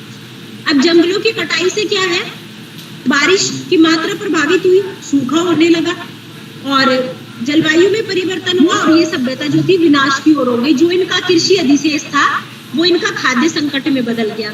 मतलब जो कृषि अधिशेष की स्थिति थी, फिर इनको खाद्य उत्पादन इनका इतना नहीं हो रहा था कि ये अपने लोगों का पेट भर सके। ऐसे ही इन्होंने ये कहा कि जब सिंधु सभ्यता का पतन हुआ और इन्होंने मतलब वनों की ज्यादा कटाई कर दी, तो ऐसे में क्या हुआ, आबादी ज्यादा बढ़ गई, तो जो नदियां थी उनका मार्ग रुक गया, और उनका मार्ग रुक गया तो उनका पानी इधर उधर फैलना शुरू हो गया और कोई बाढ़ नहीं आई थी, वही नदियों के पानी में ही इनके गांव डूब गए। मतलब पारिस्थितिकी असंतुलन को बताया, आर्यों के आक्रमण को बताया, बाढ़ को बताया। अब ये बताओ, अगर लेकिन आपको क्या करना है कि इतनी बड़ी सभ्यता है, इतने सारे गांव हैं, कोई एक शहर के आक्रमण का उदाहरण दे देता है कोई दूसरे के, मतलब पूरी सभ्यता के पतन के लिए कोई एक कारण उत्तरदायी नहीं था। हो सकता है एक कारण ने दूसरे को सहयोग प्रदान किया हो, जैसे मान लो कृषि अधिशेष कम हुआ या नगर केंद्र गांव के अंतर संबंध जो थे वो प्रभावित हो गए, तो इससे हो सकता है कि बाढ़ आ गई हो, कुछ क्षेत्रों में बाढ़ आई, वहां पे कृषि उत्पादन कम हुआ तो वहां का व्यापार गिरने लगा, तो जो अन्य क्षेत्र थे वहां पे कुछ और समस्या आई होगी। तो आप ये कहोगे कि कोई भी एक कारण पतन के लिए उत्तरदायी नहीं था, बल्कि एक कारण ने अन्य कारकों में जो है सहयोग दिया। हाँ, ज्यादातर लोगों ने क्या है, पतन के लिए बाढ़ को ही प्रमुख कारण माना है कि जो मुख्य कारण था वो बाढ़ ही था। अब देखो, आपका एक क्वेश्चन ये तो हो गया आपका सिंधु सभ्यता का। दूसरा मैं आपको बताऊं, कल का टॉपिक था आपका कि स्टोन एज और हड़प्पन। अब आपका हड़प्पा आज पूरा हुआ है, तो हो सकता है मुझे आपकी संडे में भी क्लास लेनी पड़े, क्योंकि अब जो शासन से शेड्यूल आ रहा है उसके हिसाब से क्लास लेनी है। लेकिन कल से हम क्या करेंगे कि थोड़ा सा मैं पीपीटी बना के स्क्रीन शेयर कर दिया करूंगी, तो आपके सामने भी वो बिंदु रहेगा कि ये वाला इशू इसमें है। कल से मैं इसको कोशिश करूंगी। दूसरा ये है कि आप भी उसको नोट्स को साथ साथ पढ़िए जरूर। अब देखो, अब हेलो मैम, आप ये एनसीईआरटी से पढ़ाती हो? देखो मैं बताऊं, मेरा ऑप्शनल है, पीजी भी है, नेट भी है, पीएचडी भी है, तो ऐसा नहीं है कि मैंने मतलब कोई एक जगह से पढ़ा और आपको बता दिया। क्योंकि देखो बहुत सारी चीजें तो ऐसी होती है, जब आप पढ़ते रहते हो तो आपको याद रहती हैं, आपको उनको रिवाइज करने की भी जरूरत नहीं होती। तो लेकिन मैंने आपको जो नोट्स भेजा था उसमें क्या प्रीलिम्स पॉइंट ऑफ व्यू से जितना फैक्ट होना चाहिए उतना है। और रही बात एनसीईआरटी की, जिसको आप आरएस शर्मा की मैंने आपको बताया है, वो तो आप जब तक आप कंपटीशन में हैं, आपका फाइनल सिलेक्शन नहीं हो सकता, तब तक आप उसको बेस मान के चलिए। कि अगर प्रीलिम्स से पहले, मेंस से पहले आप कोई भी किताब पढ़ते हैं लेकिन आपने बहुत सारी तो पढ़ना है। मैम आपने बहुत सारी चीजें बताई हैं, वो तो एक्स्ट्रा है मैम, एनसीईआरटी से एक्स्ट्रा है जो आपने बहुत सारी चीजें बताई हैं। हाँ, वही चीज मैं कह रही हूँ कि देखो मेरा अपना ऑप्शनल भी है, नेट भी है, पीएचडी भी है, तो बहुत सारी चीजें जब आप इतने टाइम में पढ़ते रहते हो तो आपको जुड़ जाती है। फिर क्या होता है, देखो इसमें कहना नहीं चाहिए, जब आप 3-4 बार 5 बार मेंस देते हो तो आपको ये भी पता लग जाता है, अच्छा यहाँ से भी क्वेश्चन पूछा था, यहाँ से भी क्वेश्चन पूछा था। बार बार मैं कह रही हूँ वो क्वेश्चन सिंपल बनाएगा। पता है हिस्ट्री के क्वेश्चन कोई बहुत ज्यादा जटिल नहीं होते, लेकिन वो इतने सिंपल होते हैं कि हम उनको सिंपल मान के ही छोड़ देते हैं। अगर फैक्चुअल क्वेश्चन होते हैं तो वो मॉडर्न के ज्यादा होते हैं। तो आपको क्या करना है ना, एनसीईआरटी को जरूर पढ़ना है। उसमें ना ऐसे ऐसे लाइनें लिखते हैं, ऐसा नहीं था, ऐसा नहीं था, उन चीजों को बहुत ध्यान से पढ़ना। आज मैं अगर आपको भी पढ़ाती हूँ तो मैं जरूर एनसीईआरटी पढ़ती हूँ, क्योंकि जब आप प्रीलिम्स में और मेंस में आप कंफ्यूज होंगे ना, तो वहां पे वो आपको एनसीईआरटी ही हेल्प करेगी। तो मैम 6 से 12 तक की सारी एनसीईआरटी, आवाज आप मुझे नहीं आ रही है, बताइए। मैम 6 से 12 तक की सारी एनसीईआरटी फिर वो दोबारा रीड आउट करें? नहीं, 12 तक की एनसीईआरटी नहीं, मैंने तो आपको 3 ही एनसीईआरटी बताई है प्रीलिम्स के लिए। सिर्फ आपका आर.एस. शर्मा की एंशिएंट और सतीश चंद्रा की मेडिवल, वो 12th क्लास की, 11th क्लास में दोनों मिलेंगे, 12th क्लास की आधुनिक भारत का इतिहास विपिन चंद्रा की। लेकिन जब आप मेंस करोगे, चाहे आपका ऑप्शन है या नहीं, जब आपको मेंस करना होगा तो आपको जो नए वाली एनसीईआरटी है 9th से लेके 12th तक, वो आपको पढ़नी होगी। लेकिन उन एनसीईआरटी को पढ़ने के लिए आपको पूरी हिस्ट्री की नॉलेज होना जरूरी है, क्योंकि उसमें क्या है, जैसे इंटीग्रेटेड नॉलेज, अगर वो चीन का आधुनिकरण बता रहे हैं तो वो उसको जापान से जोड़ देते हैं। अगर वो चीन की क्रांति बता रहे हैं तो उस समय पे दूसरे उसमें क्या हो रहा है वहां से वो उसको जोड़ देंगे। तो आपको क्या है कि मतलब मेंस के टाइम पे 9 to 12 की जो नए वाली एनसीईआरटी है उनको पढ़ना है, और अभी प्रीलिम्स के टाइम्स पे जो पुराने वाली एनसीईआरटी है आर.एस. शर्मा, सतीश चंद्रा और विपिन चंद्रा, उनको पढ़ना है। ठीक है, जैसे नोट्स मैंने आपको भेजे हैं, जो मॉडर्न का नोट्स भेजा था वो अपने आप में बहुत अच्छा नोट्स है। आप तो आपने पढ़ा है मैम, वो बहुत अच्छा है, गुरुज वाले जो नोट्स आपने भेजे थे।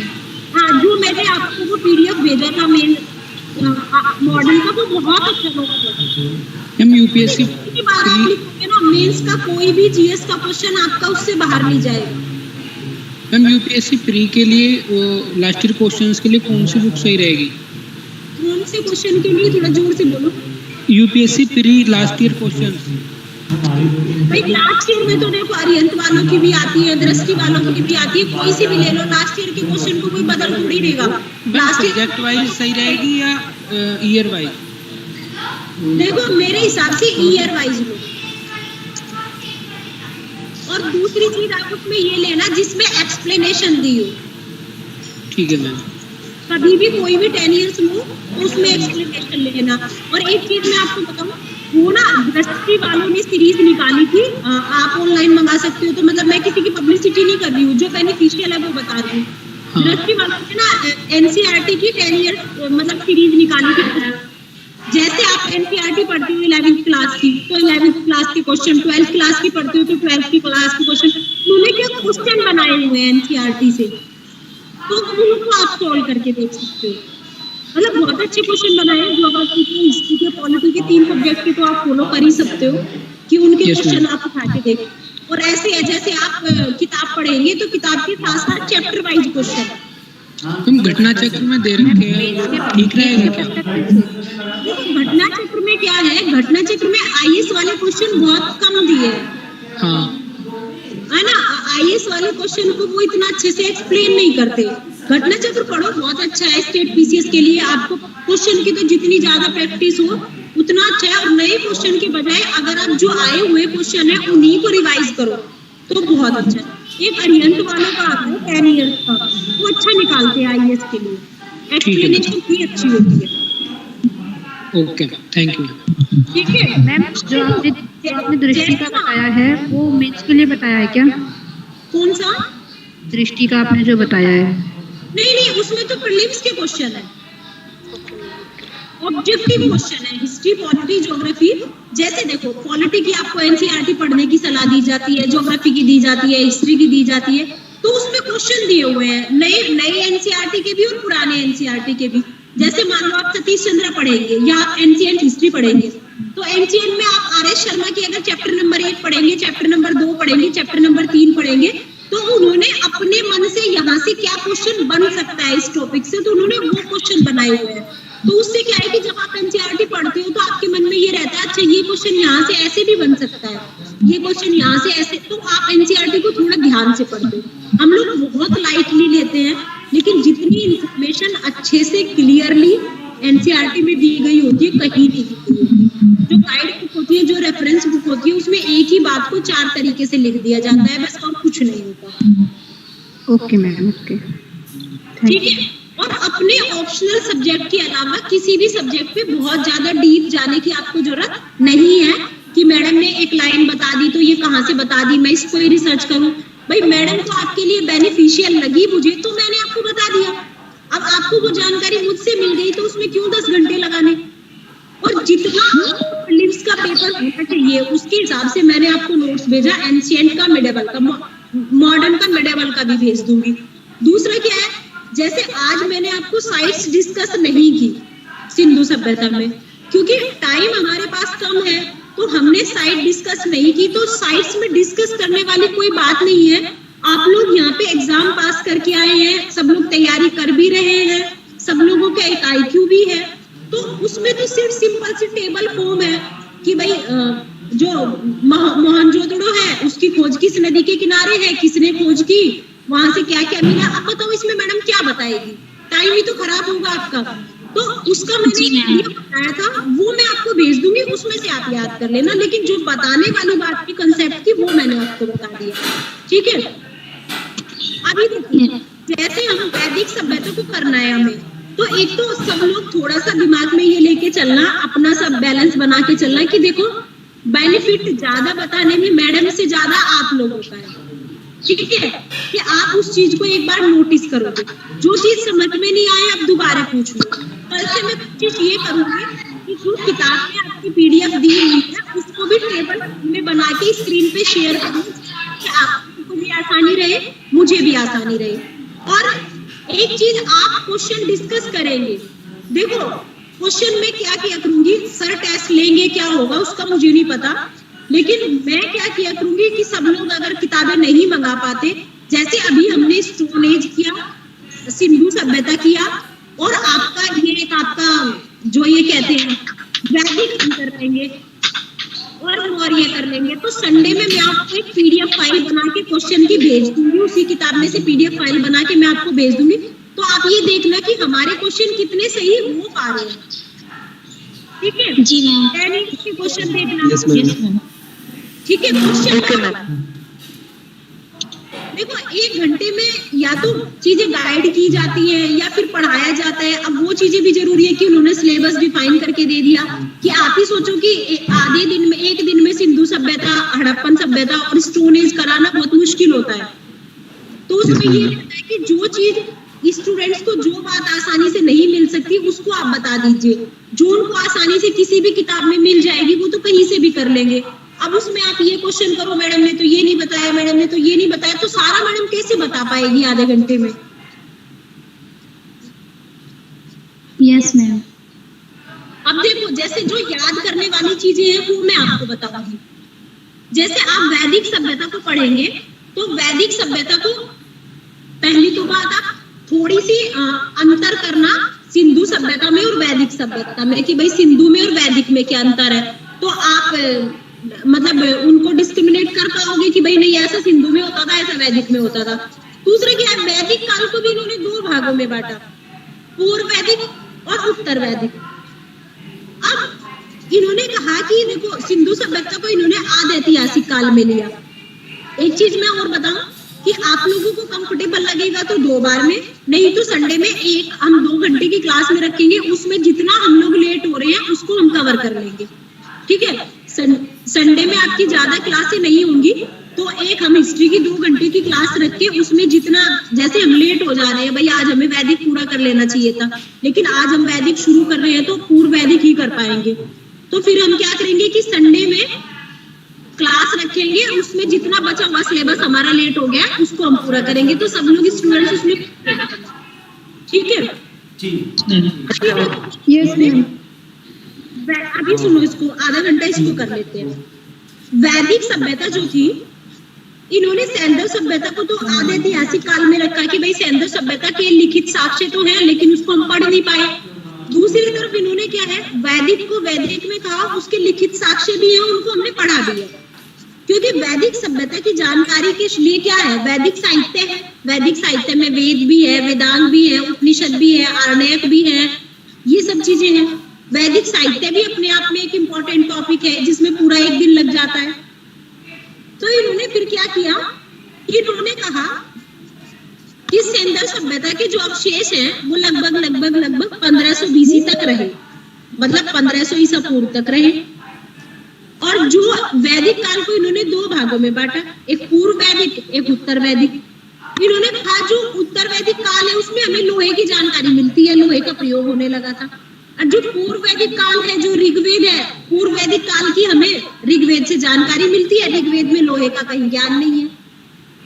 तो इन्होंने क्या किया कि 1000 ईसा पूर्व के आसपास अतरंजी खेड़ा से लोहे के साक्ष्य मिले, तो इन्होंने उस लोहे के साक्ष्य के आधार पे फिर उसको 2 भागों में बांट दिया कि जब से लोहे का प्रयोग होना शुरू हो गया वो उत्तर वैदिक, और जब से लोहे का प्रयोग नहीं हुआ था तब तक वो पूर्व वैदिक। तो इन्होंने वैदिक को भी 2 भागों में बांटा, पूर्व वैदिक और उत्तर वैदिक। अब जब लोहे का प्रयोग होने लगा तो कृषि में परिवर्तन होने लगा, लोगों पे अधिशेष ज्यादा होने लगे, कि लोगों के संबंध परिवर्तित होने लगे। तो वहां आप समाज में भी, राजनीति में भी, धर्म में भी, सब में चेंज देखेंगे। तो आज मैं आपको पूर्व वैदिक डिस्कस करूंगी, कल फिर उनसे उसके चेंज बता दूंगी। तो आप ये देखना कि जैसे आप क्रोनोलॉजी भी देखेंगे, पहले स्टोन एज आया, स्टोन एज में आपका पूरा पाषाण, मध्य पाषाण, नव पाषाण, ताम्र पाषाण, और फिर आया आपका सैंधव सभ्यता, आया हड़प्पा सभ्यता, और हड़प्पा सभ्यता के बाद आता है आपका वैदिक सभ्यता। अब ये कहते हैं वैदिक सभ्यता क्यों कहा, क्योंकि वेद से बना वैदिक सभ्यता का जो समय है 1500 ईसा पूर्व से 1000 ईसा पूर्व तक, इसकी जो जानकारी मिलती है वो हमें वेदों से मिलती है, इसलिए हमने इसको बोला वैदिक सभ्यता। और वेद का अर्थ क्या है, ज्ञान।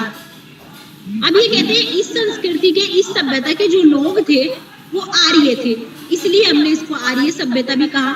एक बार आप क्वेश्चन उठाना, जिस स्टूडेंट्स ने क्वेश्चन देखा होगा उसको पता भी होगा, एक बार यही क्वेश्चन पूछा था कि आर्य शब्द से अभिप्राय है, और उसमें 4 ऑप्शन दे दिए थे। तो इन्होंने कहा कि आर्य जो है संस्कृत का एक शब्द है जिसका अर्थ होता है, जिसका मीनिंग होता है श्रेष्ठ या उत्तम, मतलब आइडियल, बेस्ट। तो इन्होंने कहा कि आर्य कोई प्रजाति का सूचक नहीं है कि आर्य लोग गोरे थे, आर्य लोग बाहर से आए थे, किसी मतलब प्रजाति को आर्य नहीं बताता, आर्य बताते भाषा सूचक शब्द है। एक बार पेपर में यही पूछा था। फिर इसको मैं बताऊं, फिर इन्होंने कहा कि आर्य लोग क्या करते थे, उनको लिपि की जानकारी नहीं थी, जबकि सिंधु सभ्यता को तो लिपि की जानकारी थी, तो इसलिए भी कहते हैं कि आर्य जो लोग थे वो सिंधु के वंशज नहीं थे। फिर इन्होंने कहा कि ये लोग क्या करते थे, अब वेदों की रचना कब हुई, किसने लिखी, कुछ नहीं पता, क्योंकि वेद क्या है, लंबे समय तक एक व्यक्ति दूसरे को सुनाता रहा, एक पीढ़ी द्वारा दूसरे को सुना दिया, दूसरे द्वारा तीसरे को सुना दिया गया। तो ऐसे वेदों की जो जानकारी है वो सुन सुन के ट्रांसफर होती रही, एक पीढ़ी से दूसरी पीढ़ी को। तो इसलिए इन्होंने कहा कि जो वैदिक कालिक साहित्य है उसको श्रुति साहित्य भी कहते हैं। 3 चीजें मैंने बताई, सिंधु सभ्यता के बाद भारत में जो जानकारी मिलती है उसको वैदिक सभ्यता कहा। वैदिक सभ्यता क्यों कहा, क्योंकि इसकी जानकारी वेदों से मिलती है। वेद का मतलब क्या होता है, ज्ञान। ज्ञान कैसे मिला, अब इन्होंने कहा इस समय पे जो लोग थे वो आर्य थे, आर्य, इसलिए इसको आर्य सभ्यता भी कहा। कहते हैं ना, जैसे आप पुराने जो नाटक सीरियल देखेंगे उसमें वो प्रोनाउंस करते हैं हे आर्य। हे आर्य का मतलब है हे उत्तम व्यक्ति, मतलब आर्य का मतलब ये नहीं है कि वो किसी प्रजाति का या किसी जाति विशेष का सूचक है, वो कहता है हे उत्तम व्यक्ति। तो कहते हैं इस प्रकार आर्य एक भाषा सूचक शब्द है, प्रजाति का नहीं। इस बात को याद रखना, क्वेश्चन में पूछी गई थी ऐसे ही। फिर इन्होंने बताया कि आर्यों को कोई लिखित साक्ष्य नहीं मिलते, आर्यों को लिपि का ज्ञान नहीं था, उन्होंने अपने ज्ञान को सुन सुन के ही एक पीढ़ी से दूसरी पीढ़ी को भेजा, इसलिए बोलते हैं इसको श्रुति साहित्य। फिर इन्होंने कहा कि जहाँ सिंधु सभ्यता एक नगरीय सभ्यता थी, वही आर्य सभ्यता एक ग्रामीण सभ्यता थी, और आर्यों के लिए जो मुख्य पेशा था वो पशुपालन था। इसको याद रखना, वैदिक सभ्यता को आप 2 भागों में बांटोगे। मेन मैं बातें बताती हूँ कि पूर्व वैदिक काल के लोगों के लिए मुख्य पेशा पशुपालन है, कबीलाई समाज है। जैसे आपने सिंधु सभ्यता में नगरीयता के तत्व देखे कि भाई एक मानक बस्ती होगी, लोग पढ़ना लिखना जानते होंगे, लोग व्यापार करते होंगे, आभूषण पहनते होंगे, कॉस्मेटिक यूज करते होंगे, इकोनॉमी ऐसे चलती होगी, व्यापार चलते होंगे। आपके दिमाग में क्या था? शहरीकरण, नगरीकरण। अब ये क्या है? कबायली समाज है। कबायली समाज का मतलब बर्बर सोसाइटी है, बिल्कुल जंगलों में घूम रहे हैं। तो जितनी बर्बरता आप अपने दिमाग में इमेजिन कर सकते हो उतनी कर लो। ना तो इनका घर है, न इनका राजा है, न इनकी सेना है, न इनकी खेती है, मतलब घुमंतु पर जाती है। यहाँ पे रहे, थोड़े दिन काम वाम किया, पशुपालन किया, वो काम किया, फिर दूसरी जगह जाके युद्ध करते हैं, एक दूसरे के ऊपर आक्रमण करते हैं, उनसे चीजें छीनते हैं और उसको खा लेते हैं। अब देखो सिंधु सभ्यता की और वैदिक सभ्यता की तुलना करो। वैदिक सभ्यता ग्रामीण है, सिंधु सभ्यता नगरीय थी।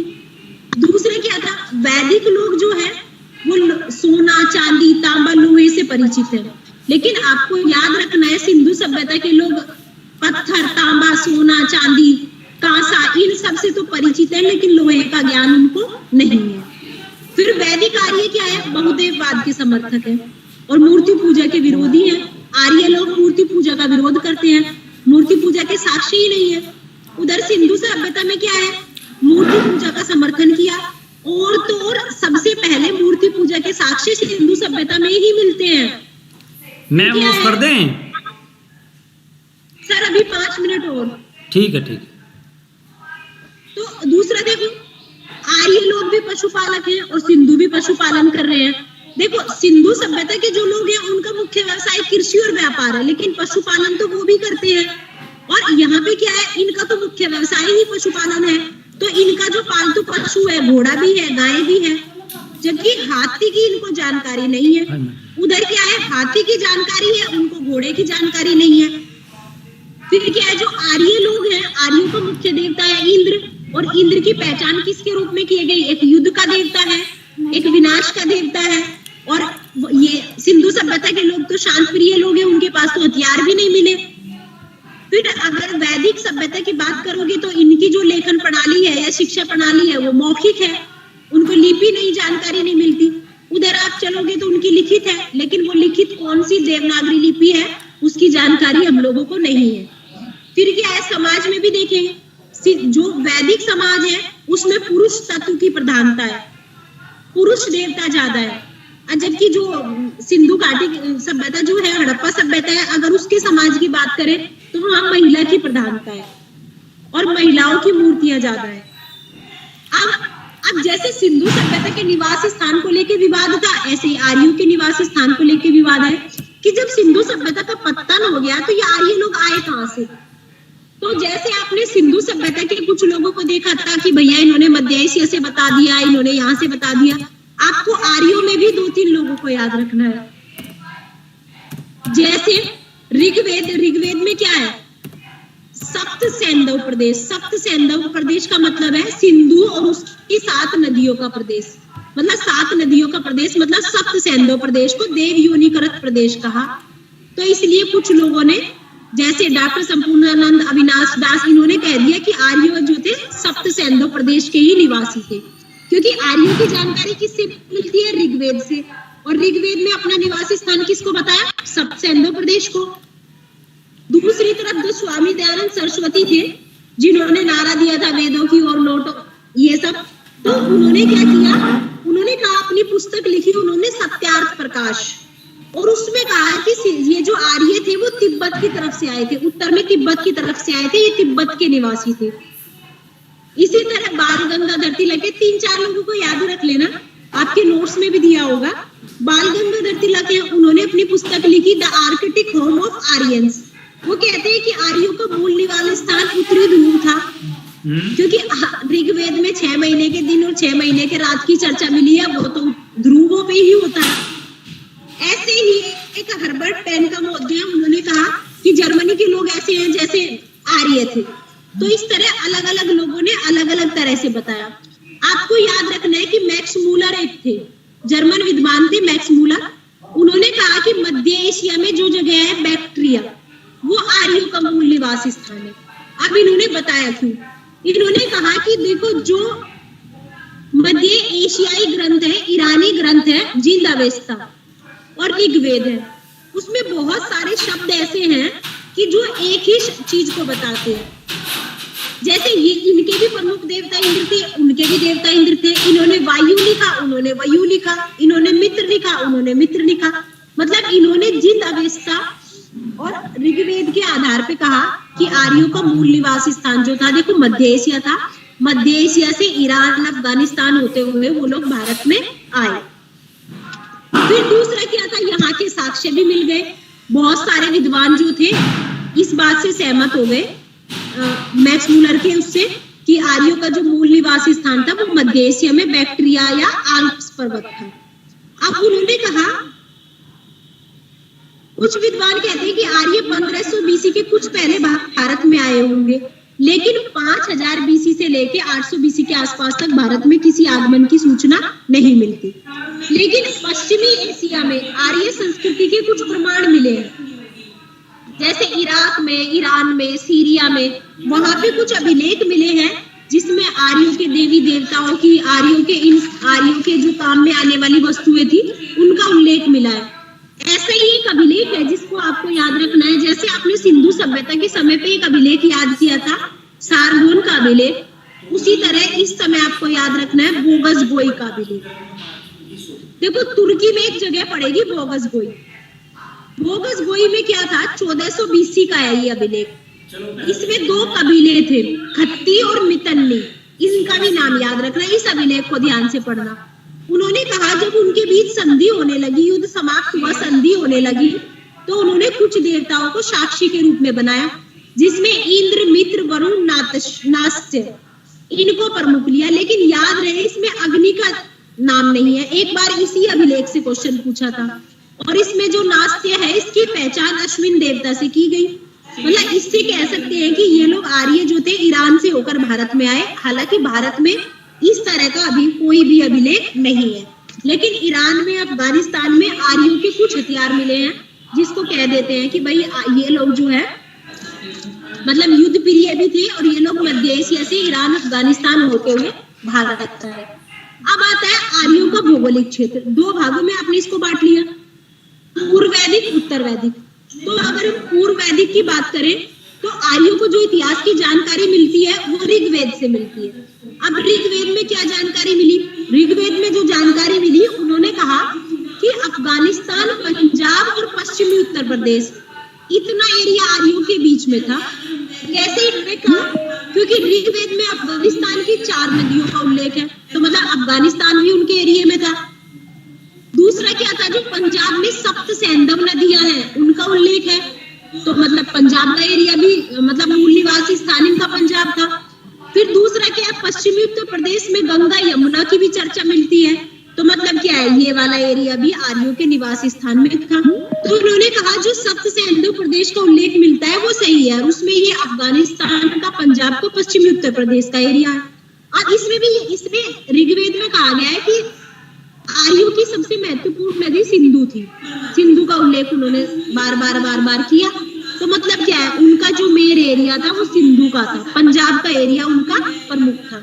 एक आपको याद रखना है, जो सिंधु की सहायक नदियां हैं उनके वर्तमान में जो नाम है और ऋग्वेद में, संस्कृत में जो नाम दिए हैं उनको आपको मैच कर लेना है। जैसे सतलज है, सतलज का नाम जो प्रयोग किया है वो शत्रुदी किया है। व्यास का नाम जो किया है वो विपाशा किया है। रावी का नाम जो किया है वो परुष्णी किया है। झेलम का नाम जो किया है वो वितिस्ता किया है। चिनाब का नाम जो किया है वो अश्किनी किया है। मतलब इन्होंने कहा कि आर्य सर्वप्रथम अफगानिस्तान में आए, फिर पंजाब के क्षेत्र में बसे और फिर पूर्व की तरफ बढ़े, और फिर जो कुरुक्षेत्र हरियाणा वाला क्षेत्र था उस पे अधिकार कर लिया। और इस तरह अफगानिस्तान से लेके और कुरुक्षेत्र तक का एरिया, मतलब सतलज से लेके यमुना तक का जो एरिया था वो ब्रह्मावर्त कहलाया। और मनुस्मृति जो थी उसमें भी क्या है, सरस्वती के आसपास के एरिया को ब्रह्मव्रत कहा। तो मतलब इसी को ऋग्वैदिक सभ्यता का केंद्र माना गया। एक आपको याद रखना कि ऋग्वेद में सिंधु का सबसे ज्यादा उल्लेख है, गंगा का 1 बार है, यमुना का 3 बार है। इन्होंने कहा लेकिन हमारी जो सबसे पवित्र नदी थी वो सरस्वती थी। फिर ये तो हो गया उल्लेख। अब ये कश्मीर, ऋग्वेद क्या बताता है, कहता है कि कश्मीर में एक नदी है मरुद्वरदा, उसका उल्लेख मिलता है। दूसरा हिमालय में एक चोटी है उंजुवंत, उसका उल्लेख मिलता है, कहते हैं यहाँ से ये लोग सोमरस का पान करते थे। फिर ये कहते हैं कि पश्चिम में गंगा यमुना का उल्लेख मिलते हैं। तो इस तरह से ये कहते हैं अगर हम वैदिक आर्यों का भौगोलिक क्षेत्र देखें तो अफगानिस्तान से लेके पूर्व में गंगा नदी तक और उत्तर में हिमालय से लेके दक्षिण में राजस्थान तक का एरिया जो था ऋग्वैदिक आर्यों का क्षेत्र था। अब ये कहते हैं कि जितनी भी इनकी नदियों का उल्लेख है ऋग्वेद में, वैदिक संहिता में टोटल 31 नदियों का उल्लेख है, जबकि नदी सूक्त में 25 का उल्लेख है। अब ये कहते हैं सिंधु का उल्लेख सर्वाधिक बार किया और जबकि सबसे पवित्र जो नदी थी वो सरस्वती थी। तो नदी तमा जो कहा गया वो सरस्वती को कहा गया। एक आपको ये याद रखना है कि ऋग्वेद में कश्मीर की मृदुवदा नदी का उल्लेख है और हिमालय की छोटी मुंजवंत का उल्लेख है। एक आपको याद रखना है ऋग्वेद में समुद्र का उल्लेख तो है कि सिंधु गंगा समुद्र में गिरती थी, लेकिन समुद्र का उल्लेख व्यापार वाणिज्य के रूप में नहीं है, तो इसलिए इनके विदेशी व्यापार की जानकारी नहीं मिलती। ये कहते हैं समुद्र का ज्ञान तो था क्योंकि नदियां समुद्र में गिरती थी, लेकिन व्यापार में कितना समुद्र का इन्होंने उपयोग किया इसको नहीं बता सकते। फिर मैंने आपको बताया ऋग्वैदिक जो समाज था वो एक कबीलाई समाज था।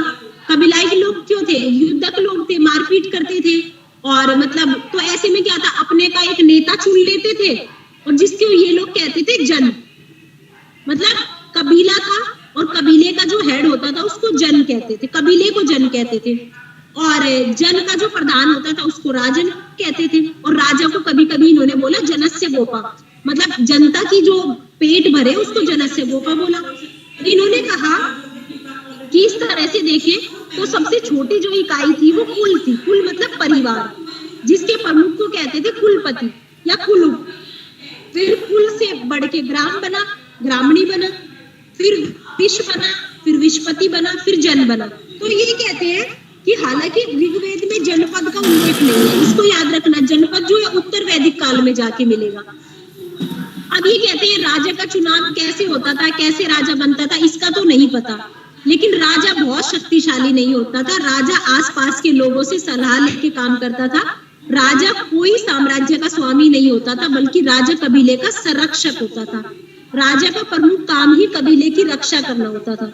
तो इस काल में जितनी भी जनतांत्रिक संस्थाएं थी, जैसे सभा है, समिति है, विदत है, गण है, तो ऐसी संस्थाओं की जानकारी मिलती है जिनसे पूछ पूछ के राजा काम करता था, टोलियां बनी रहती थी। फिर क्या है, ऋग्वेद में एक शब्द का उल्लेख मिलता है बलि। बलि का मतलब होता था कि गांव समाज के या कबीले के लोग जो भी फसल उत्पादन करते थे या पशुपालन करते थे या उनके पास जो भी होता था वे स्वेच्छा से कुछ खाने पीने की चीजें राजा को दे आते थे। तो बलि का अभिप्राय मार काट से नहीं है, बलि का अभिप्राय है राज्य को स्वेच्छा से दिया गया जो उपहार था और इसी उपहार के बदले राजा उनकी सुरक्षा की जिम्मेदारी लेता था और इस समय किसी भी प्रकार की कर व्यवस्था प्रचलित नहीं थी। आप एक इस बात को ध्यान में रखो, ध्यान से सुनना, ऋग्वैदिक समाज जो था वो पशुपालक था, उसमें कृषि पे बल नहीं दिया गया। कृषि नहीं होती थी तो अधिशेष नहीं होता था, किसी तरह का टैक्स कलेक्शन नहीं होता था, रेवेन्यू कलेक्शन किसी तरह का नहीं होता था। तो किसी कर अधिकारी की या कर उगाने वाले अधिकारी की या कर इकट्ठा करने वाले अधिकारी की जानकारी नहीं है। भूमि का भी कोई जानकारी नहीं है, क्योंकि भूमि जो होती थी वो गांव समाज की होती थी, कबीले की होती थी। वो लोग एक जगह छोड़ के दूसरी जगह चले जाते थे, मतलब नियमित। और इसमें मैं बताऊं, जो राजा होता था वो भूमि का स्वामी नहीं होता था, वो कबीले का स्वामी होता था, मतलब वो इस कबीले का प्रमुख है और ये कबीला जहां भी रहेगा वो इसका प्रमुख रहेगा। और ऐसे में राजा कोई सेना भी नहीं रखता था, लेकिन जब कोई दूसरा कबीला आक्रमण करता था वो सब लोग इकट्ठे होकर उसका सामना करते थे। फिर मैं ये बताऊं कि ऋग्वैदिक समाज जो था वो कबायली समाज था, बहुत समझदारी नहीं थी, आपस में लड़ते झड़ते रहते थे, गाय को लेके लड़ने लगते थे। ऐसे ही इनका क्या था, एक दास राज युद्ध हुआ था, तो छोटे छोटे कबीले थे, कबीले जिनको जन कहा गया, तो ऐसा ही एक कबीला था भरत जन। तो उसका राजा था सुदास। अब क्या हुआ, कबीले में छोटे छोटे परिवार रहते थे, जिनको आर्य भी कहते थे, अनार्य भी कहते थे। मतलब आर्य कहा गया जो लोग बाहर से आए थे, अनार्य कहा गया जो लोग यहाँ के लोग थे, जो आर्य नहीं थे। तो इन्होंने कहा कि ऐसे ही भरत जन के अंदर में बहुत सारे कबीले थे। तो भरत ने क्या किया, अपना जो पुरोहित थे विश्वामित्र, उनको हटा के वशिष्ठ को बना लिया कि भाई पुरोहित वशिष्ठ रहेंगे। मैंने कल का भेजा। अब विश्वामित्र को इतना गुस्सा आया, उसने 10 परिवारों को इकट्ठा करके, जिसमें 5 आर्य थे 5 अनार्य थे, और सुदास के खिलाफ युद्ध की घोषणा कर दी। इसी को बोला गया 10 राजयुद्ध। 10 राजयुद्ध मतलब 10 घरों ने राजा के खिलाफ युद्ध किया। इसको आप ऐसे याद कर सकते हो। 10 राजयुद्ध का मतलब था कि 10 परिवारों ने, जिसमें 5 आर्य थे 5 अनार्य थे, दोनों तरफ आर्य भी थे और अनार्य भी थे। तो आप ये कहोगे सुदास के खिलाफ युद्ध की घोषणा कर दी। अब जो सुदास के साथ में था वो वशिष्ठ था, और जो उन 10 कुछ ना हो रहा, परेशान ना हो। हाँ, कोई ऐसे भीड़ भड़का इतना ना हो।